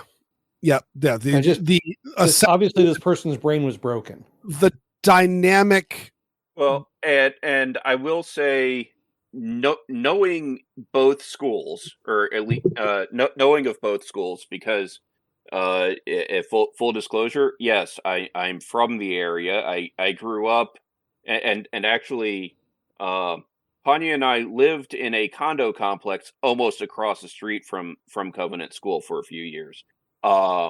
The school that she was unhappy with and didn't want to shoot up because of fears of racism, is a public magnet school that, being a public magnet school, it has a fairly diverse population, while the Covant School, being a very small private school in Green Hills, I don't know for certain, but I can guess fairly well, knowing the demographics of that neighborhood, that that school is almost entirely white. Mm-hmm. And that was the motivation, the statement being that a white killer shooting up a bunch of black people in a mostly black school might give the impression of white supremacy or anti-black sentiments, and they did not want to give that impression. So also, that magnet school is in a much lower income neighborhood than Covant School. Yeah. So yeah, the fact that they were a racial minority in the school, coupled with the fact that they came from a wealthier part of town, was one of the reasons why they were mistreated in the school, at least according to the killer's journals. So that is which I can full well believe that the lower income kids would pick on somebody from higher income neighborhoods. Oh, absolutely. And this was a middle school. I think we've all been to middle school. Yeah. I mean, there's a reason that most of us feel a certain way about the Lord of the Flies. Yeah. And so, and I guess one other thing to mention on this is that they gave a lot of information about the parents, and it really sounds like, at least from the superficial level, I mean, you can't see what the family dynamic is going to be is going to be like in in such a snapshot as this, but it really did seem like they did everything right, as far as I could say. I didn't see any major smoking guns. Is the fact that the killer had dealt with a lot of depression and suicidal ideations and all that, and they were living at home with the parents, and so as soon as the parents discovered that the killer had bought some guns, they're like, no, I think some of them they had to get rid of, some they had stored someplace else, and all that. And actually the killer then turned around, being an adult, what can you do, started sneaking the firearms, so that the firearms that they were caught with were not the firearms that they used in this. Right. And they, as an adult who they were not a prohibited person, there was nothing preventing them from purchasing more firearms and passing the TICS check. Correct. And and furthermore, also the parents were supplying lots of mental health support. And so, it's I mean, that part really sucks, because it really is. From what you've relayed, it sounds like the parents were doing everything they could reasonably do. Yeah. But as Oddball said, one thing for sure is that this killer had extreme levels of narcissism. No, that was me. Okay. Yeah. But the killer had extreme levels of narcissism, and so you can do whatever you want that you think is, that is the smart move, and they don't have to listen. And so just to give you an idea of the extreme level of narcissism here, it was mentioned several times. I don't know if it was in writing or the film or whatever, but it boiled down to, even though I'm going there to murder a bunch of people, I'm the real victim here. Mm-hmm. Oh, wow. Yeah. That's next level. Yeah. I mean, that is high level sociopathy. Honestly, I'm going to I wish kill I could- these people. What was that, Oddball? I wish I could say I was surprised. No, I'm not surprised. I just didn't realize it was that high a level. Yeah. So yeah, no, this was pretty bad. So, on one hand, I am really, really glad that the news media has really been doing a good job at not glorifying this killer and doing all that. Because, like I said, even if you're going on the killer's dead, they don't know that they're being glorified. Well, yes, but the next killer, them, it's about the next one. Yeah. There's definitely some of the shooters. Interesting enough, I mentioned the Virginia Tech shooter being on the cover of, on the front page of all the newspapers and all of that stuff. The Virginia Tech shooter was on the front page of the only time my photograph has been in a newspaper. Oh, I have a couple of copies of that paper because I was quoted in an article and there was a photo of me, and there he is on the front cover. I'm like, oh, that sucks. It's like, I had a good thing. Of course, he had to go and kill people. Yeah, real quick, Oddball. I just want to finish, put a bow on what I was trying to say. There is that killer. Really, I cannot think of anybody that has expressed, admiration for or anything like that. The only references I've ever seen in killer manifestos, and I've read every one that I could get my hands on, is the only times that person was ever referenced was when that was the quote unquote high score. I hate to say that, but that was absolutely how it was viewed by many of these. How the media looks at it. And this killer too also referenced how many people they wanted to kill. They wanted to. The word was, I want to kill at least 40 people. And this again, the quote unquote high score philosophy phenomenon going through with that. And so, but other than the fact that Virginia Tech was a particularly brutal mass shooting, again, not due to anything by the hand of the killer, but due to oversight and mistakes made by the security. But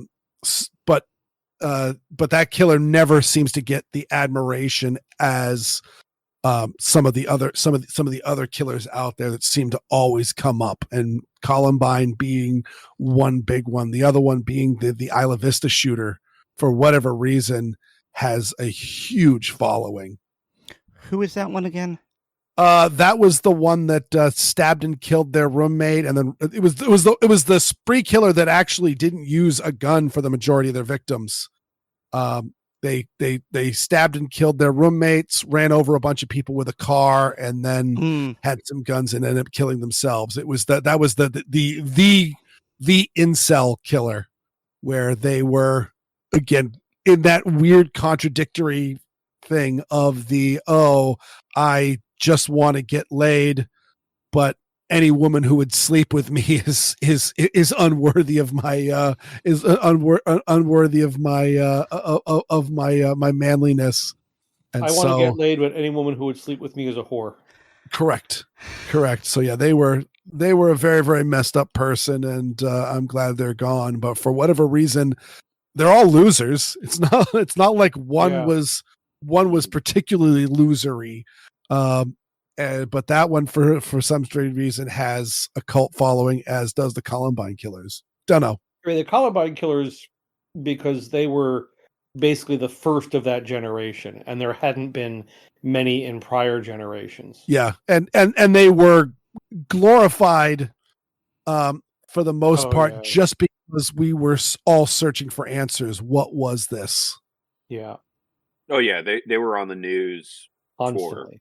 I mean, one must remember the police were barricaded outside, and not because in like more recent killings where, Uvalde being the most recent and best example of, there were police officers barricaded outside just waiting, and while people were being killed just on the other side of the door.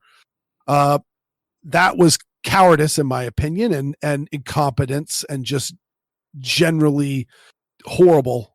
But in the case of Columbine, they were waiting for the phone to ring because they assumed that this was a hostage situation and that they had a list of demands, and they were going to use the list of demands as a means to find a way to rescue the hostages.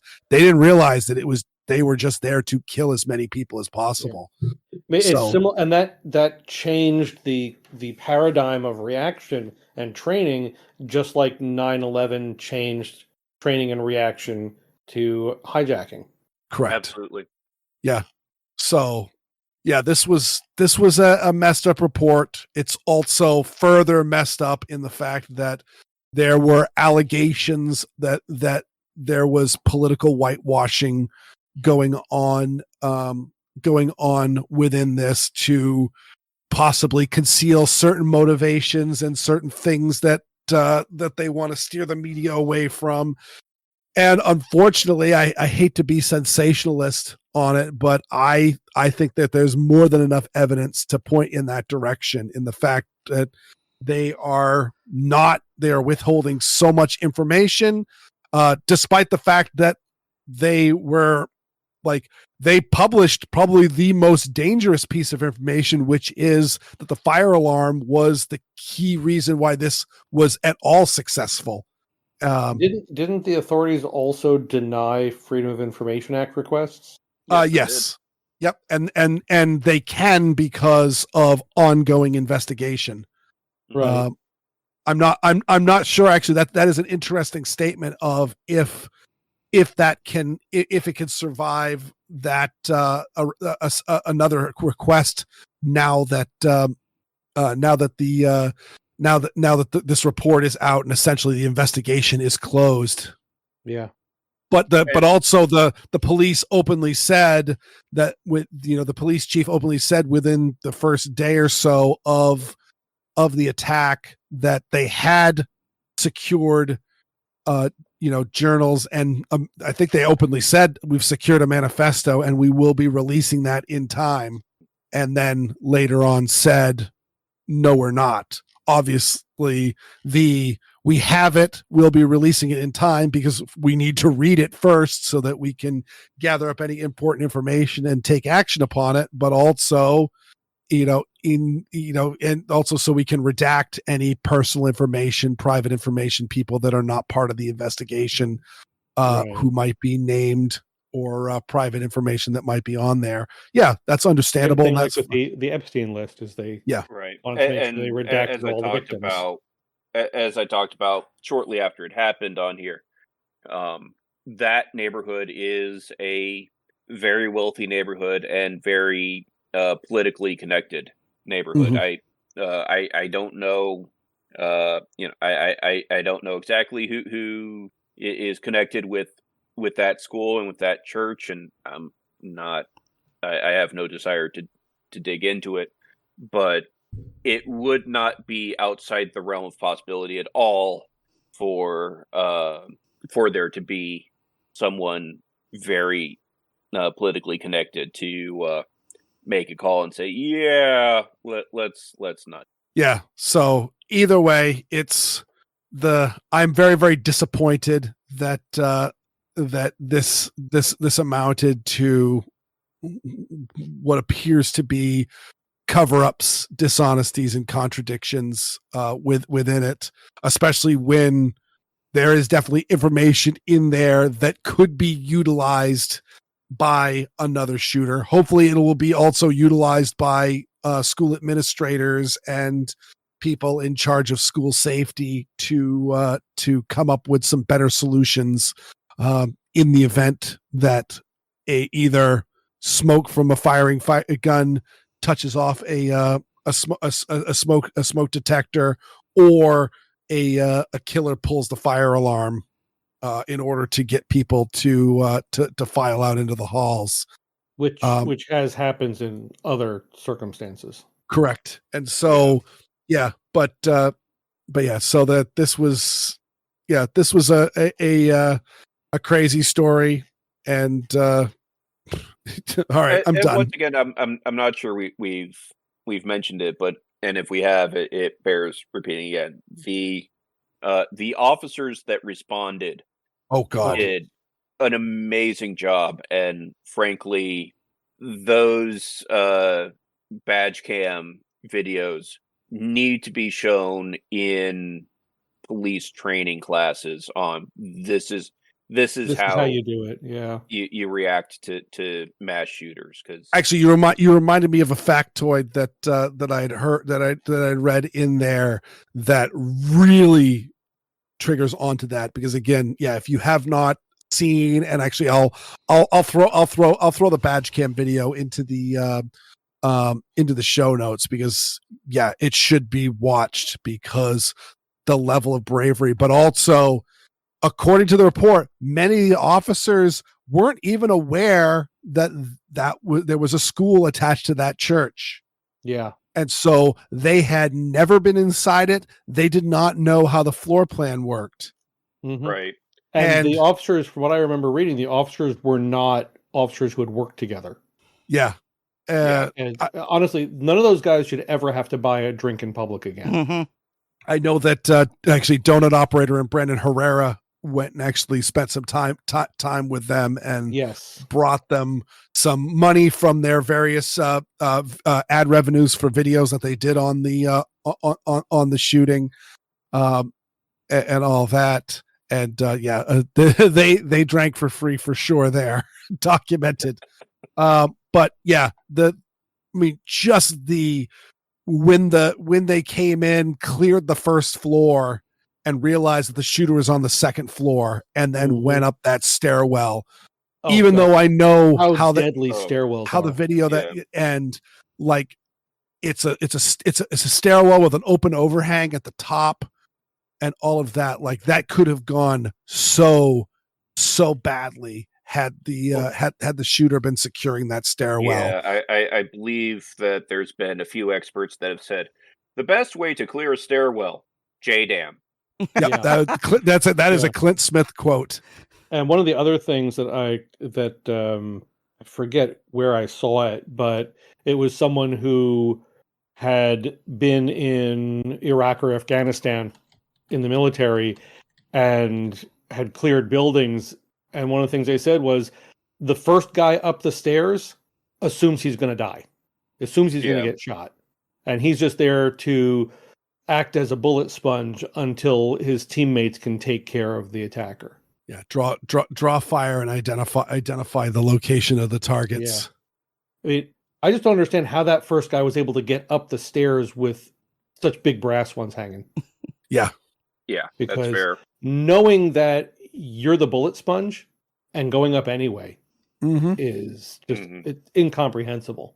Yeah, Erin just posted the famous image of I believe that's a Marine. Yep. Dropping a dropping a frag grenade down a stairwell. Yep, over the railing. Just when you care to send the very best. That's right. To whom it may concern. When in doubt, frag it out. Yes. Per my last email. Yeah. All right. Well, all. I think that is definitely reply all. Yeah. So I think I've kind of I've you've talked it to death, Weird. Yes. Yeah. You can stop now. Okay. All right. So somebody else take the next one is the one that I put in there, so you guys might not be I'm somewhat familiar with this one. I've been reading some things about it. Yeah. And Giffords, as usual, is being dishonest. Yes. So yeah, this is a tweet. Wait, I thought you said you want someone else to take it. Oh yeah, please go ahead, David. So this was a case of Victor Perez, 17-year-old with autism and cerebral palsy, who was shot by police in his backyard in Idaho. And that's where Giffords basically takes it. What they don't mention is that Victor was, I believe, is over 6 feet tall, was armed with a knife, and police had been called because he was threatening people in the yard. They mention how the police were on the other side of a fence. What they don't mention is it was a 4-foot fence. Standard. Also, that there were people on the other side of the fence. Yeah, the people he had been menacing with the knife. Correct. He did not respond to commands, and then he charged at the police officer. Now, someone over 6 feet tall and a 4-foot fence, how much of an impediment is that? None at all. So the police over it. Now, it could be argued that did they have to go directly to lethal force? I wasn't there. I'm not going to make that judgment, but that's a reasonable question is, could they have used less than lethal means? They decided otherwise. But the way that Giffords is painting this as police shootings disproportionate. I'm sorry, I'm going to use the sarcasm voice. Sarcasm. Thank you, sarcasm voice. Police shootings disproportionately harm Black and Latino Americans and those with disabilities. We have to do better. It's like it's not obviously in the Giffords thread, but I have seen a couple of segments of body cam footage, and that's a big guy running at you with a knife. Mm-hmm.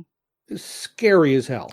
So David, to your point that they could have used lethal force. I mean, yes, they could have, but remember that these were officers that were responding to a report that a man was menacing people with a knife. Oh yeah, no, I'm not saying that I'm disagreeing with their choice. I'm just saying that is a reasonable question. Did they have the option of? Well, they obviously have the option, but would it have been reasonable for them to use less than lethal force? And that was obviously they decided that was not the best option at that time, and I'm not going to second guess them. Well, see, that's what I'm getting at.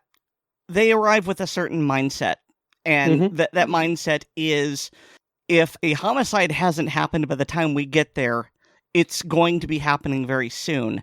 And so as they come up to the yard, they've already got pistols out of holsters.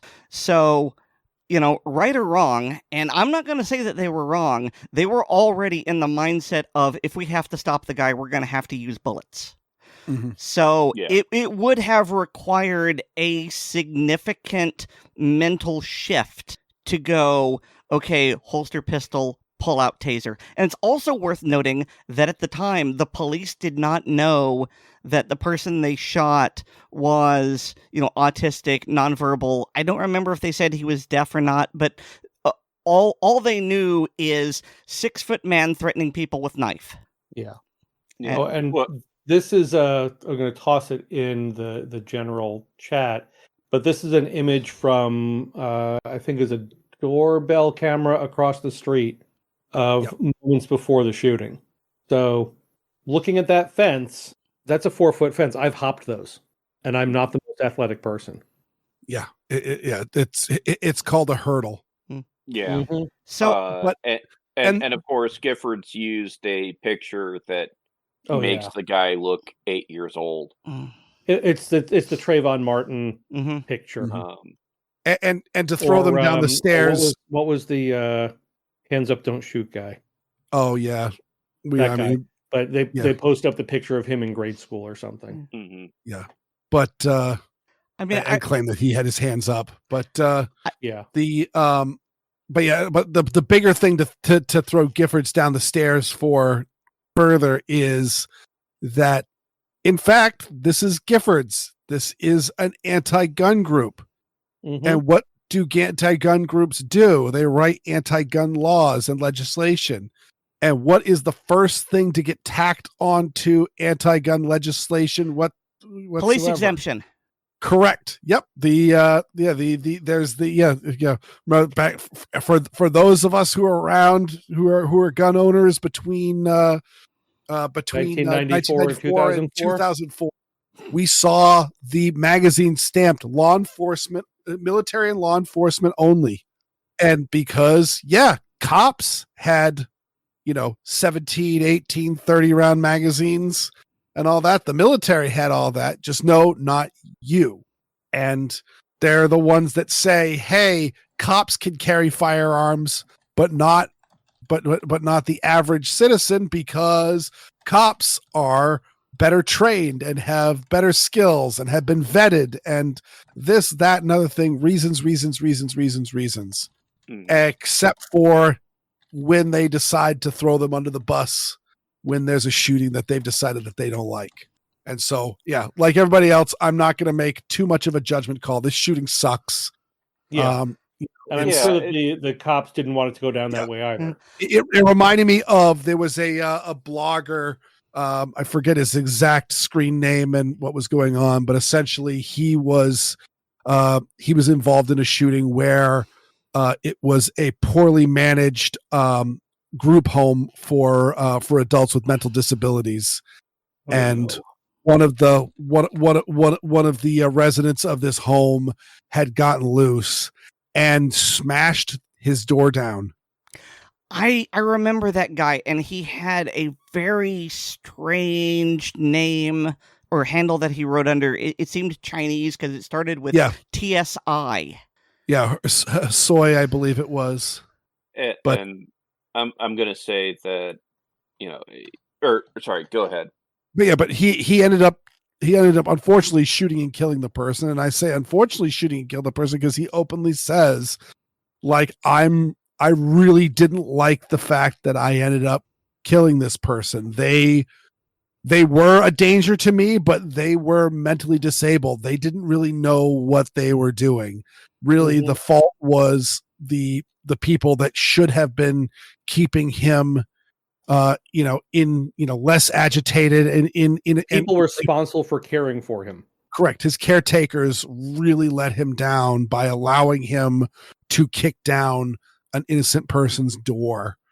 This person was also gigantic and very powerful because they just absolutely splintered a door frame. And so it's one of those things of this sucks. It's not a great thing on killing someone who has an intellectual disability, but also I think we can all say it's a very real possibility that someone could have been hurt or killed. Yeah. I'd also like to point out is in this case that we're talking about, the police were called to a man with a knife is menacing people. They, as far as I know, they were not appraised of the mental capability of this person. David, I said that. And I was going to say that, and this is coming from, I have worked at a school for aimed at kids with learning disabilities that including autism to a certain level, and I've definitely known and worked with and been friends with folks with autism, and in all those cases ended up having to deal with folks having that autistic tantrum. There is a certain point of a guy charging people with a knife, he slashed them up. Are we going to say that's okay because he was autistic? Mm-hmm. That, the cops were responding to a very real threat and with long-lasting consequences one way or the other. Possible long-lasting consequences one way or the other. Stabbed is stabbed, regardless of who it was that did it. I've put myself in the ER several times because of knives on accident. Yeah, I was never menacing myself.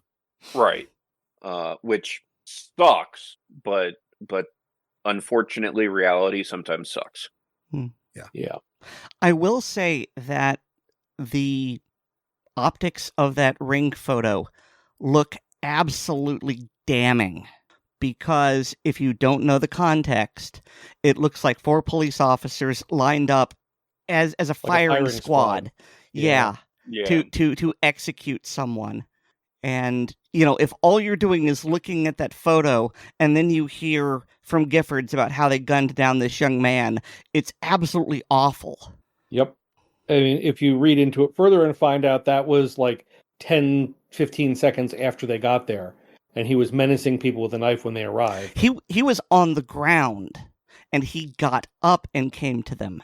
That part I did not know. Oh, it's in the video. Yeah, I haven't watched the video. Okay, fair enough. I mean, I don't know why he was on the ground, but he was laying on the ground, and they came up, and he stood up and came at them. Still holding the knife. Yeah. Yep. So they will use emotion and dishonesty however they can to get what they want.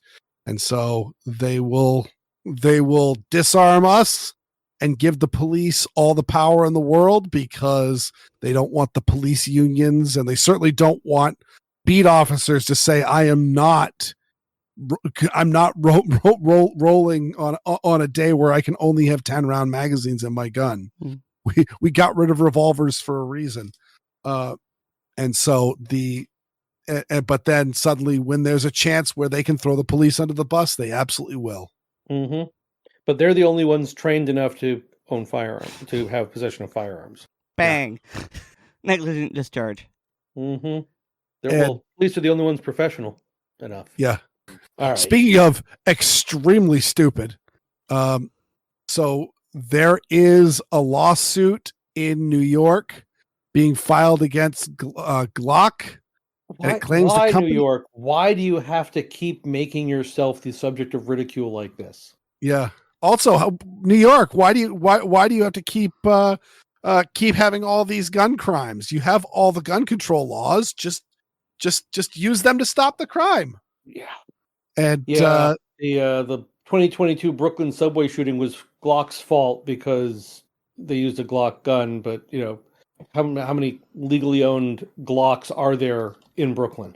And this is kind of going off of. Hey, David, are we counting the police who are issued Glocks for sidearms? We're not counting the police because they're exempt. Well, but the point I'm making here is that they're suing Glock, which supplies the New York City Police Department. Uh-huh. Oh, yeah. And my favorite part of this was the part of the criminal intent is that Glock failed to have Glock removed from song lyrics, movies, television series, and video games. I'm sorry. What authority do they have to do any of that? So here's something that I found interesting, and I'm not speculating, I'm just putting it out there. The two plaintiffs have such very Chinese names that I don't think I can pronounce them properly. Furong Hu and Zhuo Xuan Li. And the theory has been put out that this is being funded by the Chinese Communist Party to, again, attack America's values, specifically the Second Amendment. And I've seen enough hijinks, bad acts, whatever you want to say, coming from China, that it's like, well, I don't disbelieve it. It seems plausible, unfortunately. Yeah. I mean, also the first thing that popped into my head when I realized, because I actually hadn't looked at the plaintiffs' names, and yeah, they are. Your pronunciation is as good as mine, Aaron, and I'm not gonna challenge it. Another option could be that this is, well, I can't say similar because the way the Phillips family behaved in suing Lucky Gunner for the Aurora, Colorado shooting after the fact implies that there may have been more collusion than was openly let on. But this very well could be a similar situation to that, where two people who aren't familiar with U.S. laws and how our legal system works are being wooed by an anti-gun group with pro se lawyers and that sort of stuff. Or I'm sorry, what do you call it? The donating their time lawyers. Pro bono? Pro bono. Yes. So that very well could be as well. But yeah, this is, well, we've talked about it a bunch of times with the various cases, say like with the Remington case from Sandy Hook, that they can't go after the guns in general, so now they're going after advertisement, and this is going even deeper in that. They're not going after various Glock ad copy, because honestly, I don't even know if Glock does do ads. They have ads in some of the firearms magazines. But yeah, Okay. but like I said, the failing to have Glock removed from song lyrics, movies, television series, and video games. Yeah, this is good just luck a with fact. that. Yeah, this is just a fact. I mean, some of them, like U.S. Marshals, there may have been a Glock sponsorship involved in that. Same thing with video games. If they're going to actually have a Glock called a Glock, they do have to get permission from the manufacturer. Well, I'm not 100% sure on that, because some instances they do it because they can get a sponsorship, and so they don't use the name unless they're getting paid to do it. Yeah, but in some video games, they will have guns that resemble but not 100%. They'll have guns with similar but not identical names because they don't have permission from that manufacturer. And video games are different than a movie. Right. Is the fact that a character like they mentioned Man on Fire, the Denzel Washington's carrying a Glock 9mm in that, and he does mention it by name, but really just as it fits very well in the story. It does not seem like it's a product placement. It's probably just that's the gun that they got from the armor, or somebody in the story said, yeah, no, the character would carry a Glock. Makes sense. Yeah. So this. But yeah, I don't see how this lawsuit will get outside of New York. That's exactly where I was going. I think it's going to do quite well in New York, but maybe we'll be surprised. But outside of New York, I do think it's funny is that throughout the document, the actual court document, it is referred to the .9mm Glock. Yes. It's like, man, that's a really small caliber. It's the Glock Super Calibri. There you go. All right, so yes, it'll be interesting to see what happens to this, but I don't see it actually going anywhere. All right, well, I'm also hearing it's getting late here. I'm hearing some word for the peanut gallery, so we could either rapid fire down here, or we can thin out. We got a couple more stories left. Yeah, I tossed in the video from William Kirk with Washington Gun Law about concealed carry reciprocity bill, but it's really early days for that, so I figure we can revisit it when more information comes out. What's the important part is what state is it? National, federal. Yeah, it's a federal law. Beautiful. Yeah. So and he seems to be hopeful that it might actually have traction. Obviously, you would still have to abide by whatever the carry permit of that state would grant you, but right, yeah. So you could carry, if that passed, you could carry in New Jersey, but you would have the magazine and ammunition type limits of New Jersey. Right. Yep. Well, that would be great. And very similar to you could drive in New Jersey, but you can't make left-hand turns. You got to do the jug handles. You can't pump your own gas. Yeah. New Jersey, it's a silly place. Ammo deals from SGAmmo. So I'm a fan of SGAmmo. I've given them a lot of money since moving to Tennessee, and they had a press release when the tariffs were first announced, the reciprocal tariffs. Mm-hmm. So, for example, Bosnian and Serbian manufacturing had tariff rate raises of 36 or 37%, which we get a lot of ammunition from Bosnia and Serbia, but those countries quickly approached the current administration, and they're now falling to the 10% reciprocal. But that was a big concern for the prices of ammunition, the availability of ammunition, because, like I said, we get a lot of ammunition from Eastern Europe. Mm-hmm. I'm sorry, Europe. Europe. And while there is a tremendous amount of domestically produced ammunition, this is America. It's not enough. And it takes time to ramp up production. I mean, everyone remembers 2020. After people bought up all the toilet paper and they wanted to defend Fort Sharman, they went out and bought up all the ammo. And I knew a guy back then who worked for Federal that they were running 6.5 days a week, 24 hours a day. They were actually putting off some of the routine maintenance to keep the production going. Mm-hmm. And they looked at expanding the production facility, but it would have taken 3 to 5 years because you have to put in the foundation, build the building, possibly clear the ground before either of those things. Get the equipment. You can't just go and order commercial loading equipment. It is literally built for that manufacturer. Yeah, and that's going to be just overall a larger issue with Trump trying to bring businesses back into America is the 3 to 5 year lead time on almost any kind of manufacturing. Right, but and possibly more than that, just because of honestly the lack of know-how on how to build how to produce a lot of this stuff.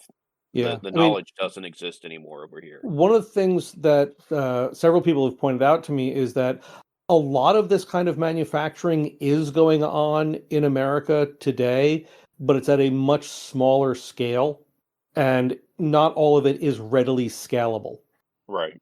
So, there is the company that is building these widgets, but it's just above a cottage industry, and they can't increase their production by 10 times because it just wouldn't be cost effective unless they completely revamped things and so forth.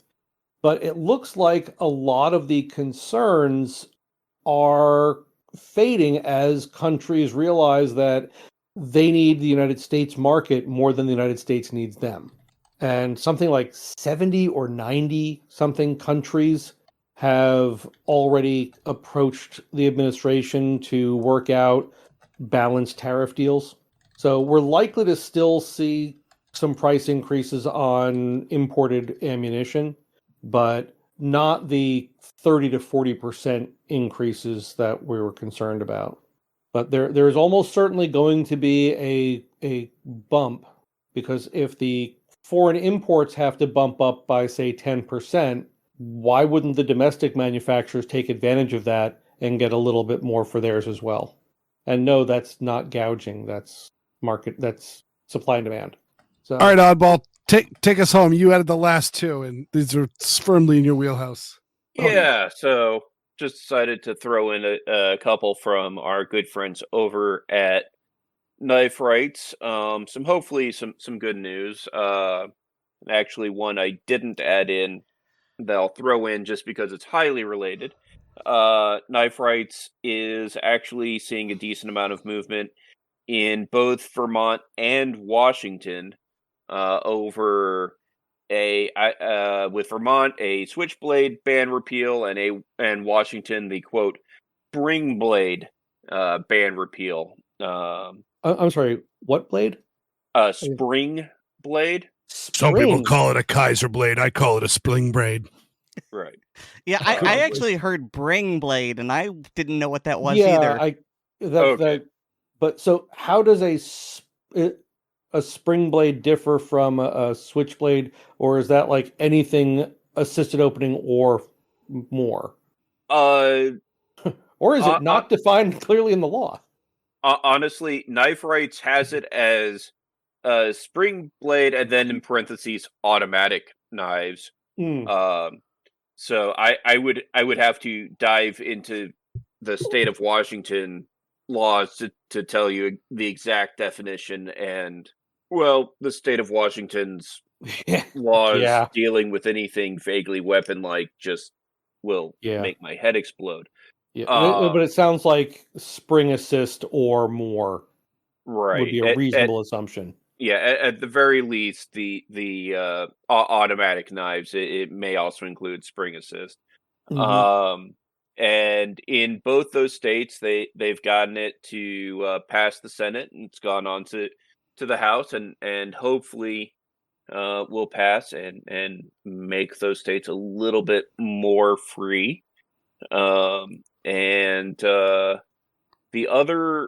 The short explanation I posted is a bill to allow free travel with knives on the federal level, which basically making it so that if I'm in Tennessee and I'm traveling to some other place where I can have this out the front automatic knife, but I'm going through a state where that's a no-no, well, as long as I have it stowed away and not on my person.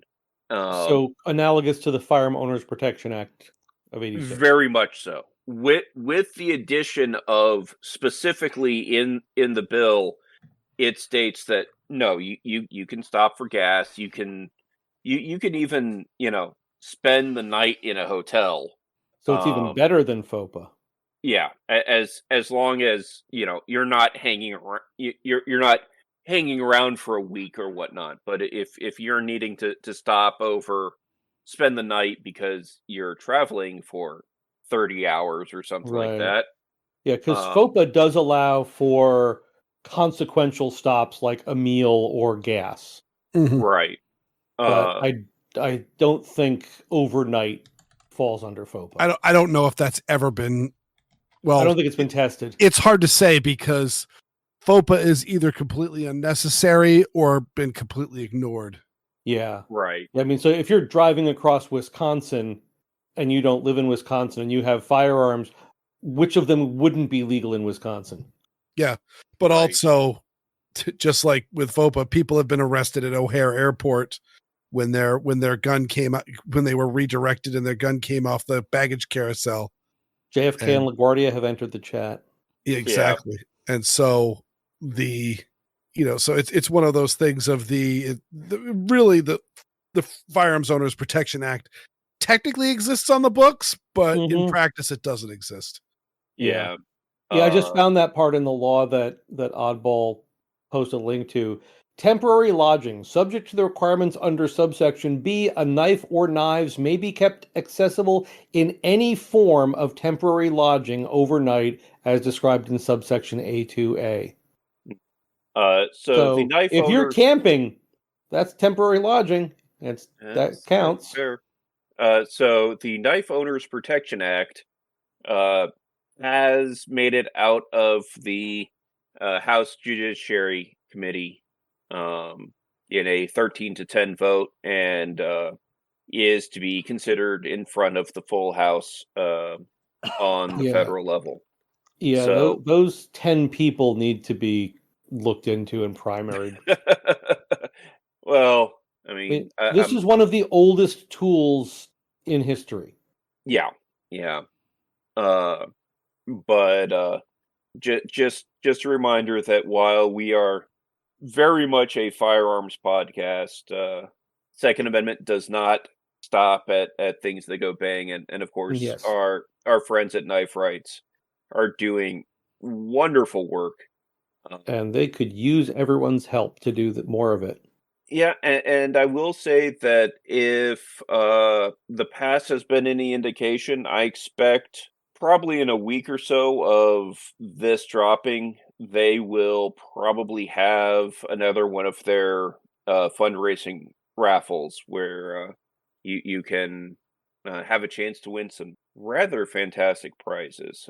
I actually won a pretty nice prize from their raffle from last year, and of course, I look forward to talking to them again at NRAM in a couple weeks. And this time, I might actually be able to afford to participate in that raffle. I highly encourage folks that have the means to donate to donate. They're definitely good folks fighting a good fight and doing remarkably well considering the size of their staff and their budget. Yeah, and analogous to what Weer'd said about FOPA, this bill shouldn't be necessary, but the way certain states behave, it is. And so it's one of the rare exceptions to the always move towards greater freedom and away from greater regulation. Mm-hmm. So anyone know who said that? No, I don't. It was me. Ah, although there may very wise woman. Thank you very much. Although it seems like it's such a common common sense conclusion. Certainly someone else has said it already, so I'm not claiming exclusive ownership of it. But David flatters me, so thank you. But you did point it in a very clear and concise manner. Well, thank you. To which I made that meme that I just tossed in chat. Yeah, Aww. that's awesome. Yes, I memed you. Oh, thank you, David. And Erin, do you know who else is awesome? Our listeners. Our listeners. Yes, it is gone late. We've had some technical difficulties, so this is taking a little bit longer than we expected. We? What's this we, white man? I'm the editor, so I'm gonna have to fix it too. So we're gonna wrap up the show. Thank you so much for tuning into this fine Assorted Calibers podcast. We hope you all enjoyed it, and we thank you very, very much. We have to give a very special thanks to our supporters on Patreon. Speaking of Patreon, go to patreon.com/Assorted Calibers podcast to sign up. Patrons get an early release of the podcast, plus bonus podcasts like our hilarious blooper reels, the ACB film tracks, and the ACB mag dump. Also, please remember to rate us on Apple Podcasts and Pocket Casts, subscribe to us on the platform of your choice, and share the show with your friends, both online and off. I've got a blog. It's weirdworld.com. That's weerdworld.com. And hear me weekly on Handgun Radio on the Firearms Radio Network. And you can get more from me at linktree/Aaron Paulette. That's linktree.ee/Aaron Paulette, all one word. All right. And David, where can people find you? Well, I'm here as often as I can be. I'm on Handgun Radio as often as they have sensible recording times. I also haunt the Assorted Calibers podcast and Handgun Radio Facebook pages. I'm a contributor on Blue Collar Prepping, which can be found at bluecollarprepping.blogspot.com, and books with my stories can be found on Amazon under the names Brenna Bach and David Bach. Oddball, where can people find you? Well, I have a blog at gunscarstech.com, and I'm a regular on Handgun Radio, and I don't sleep, so whenever they record. And I am often lurking at the ACP Facebook group and the Handgun Radio group, and also if you're hanging around at the NRA annual meeting, you might run into me. Come by, say hi. Yes, and if you do run into him, make sure you tell him that he doesn't have to beat you up. Unless that's what you want. We don't judge. We don't kink shame, we might kink ask why. Yes. Kick your wife in the throat one time. I was referring to your visit to New York City. Yes, they were very polite. Yes. And thanks to Nate Spencer for our music. Weird had technical problems, and I had ice cream. Our reasons for delay are assorted, and so is our podcast. Good night, everyone. I like yours better. I, too, had ice cream. Oddball, did you have ice cream? I had ice cream after dinner before we recorded. Close enough. Close enough. We all had ice cream except for Weird Beard, who had technical problems. Serves him right. He had none. Yes. I mean, he had a serving, but not of ice cream. And then he went wee all the way home.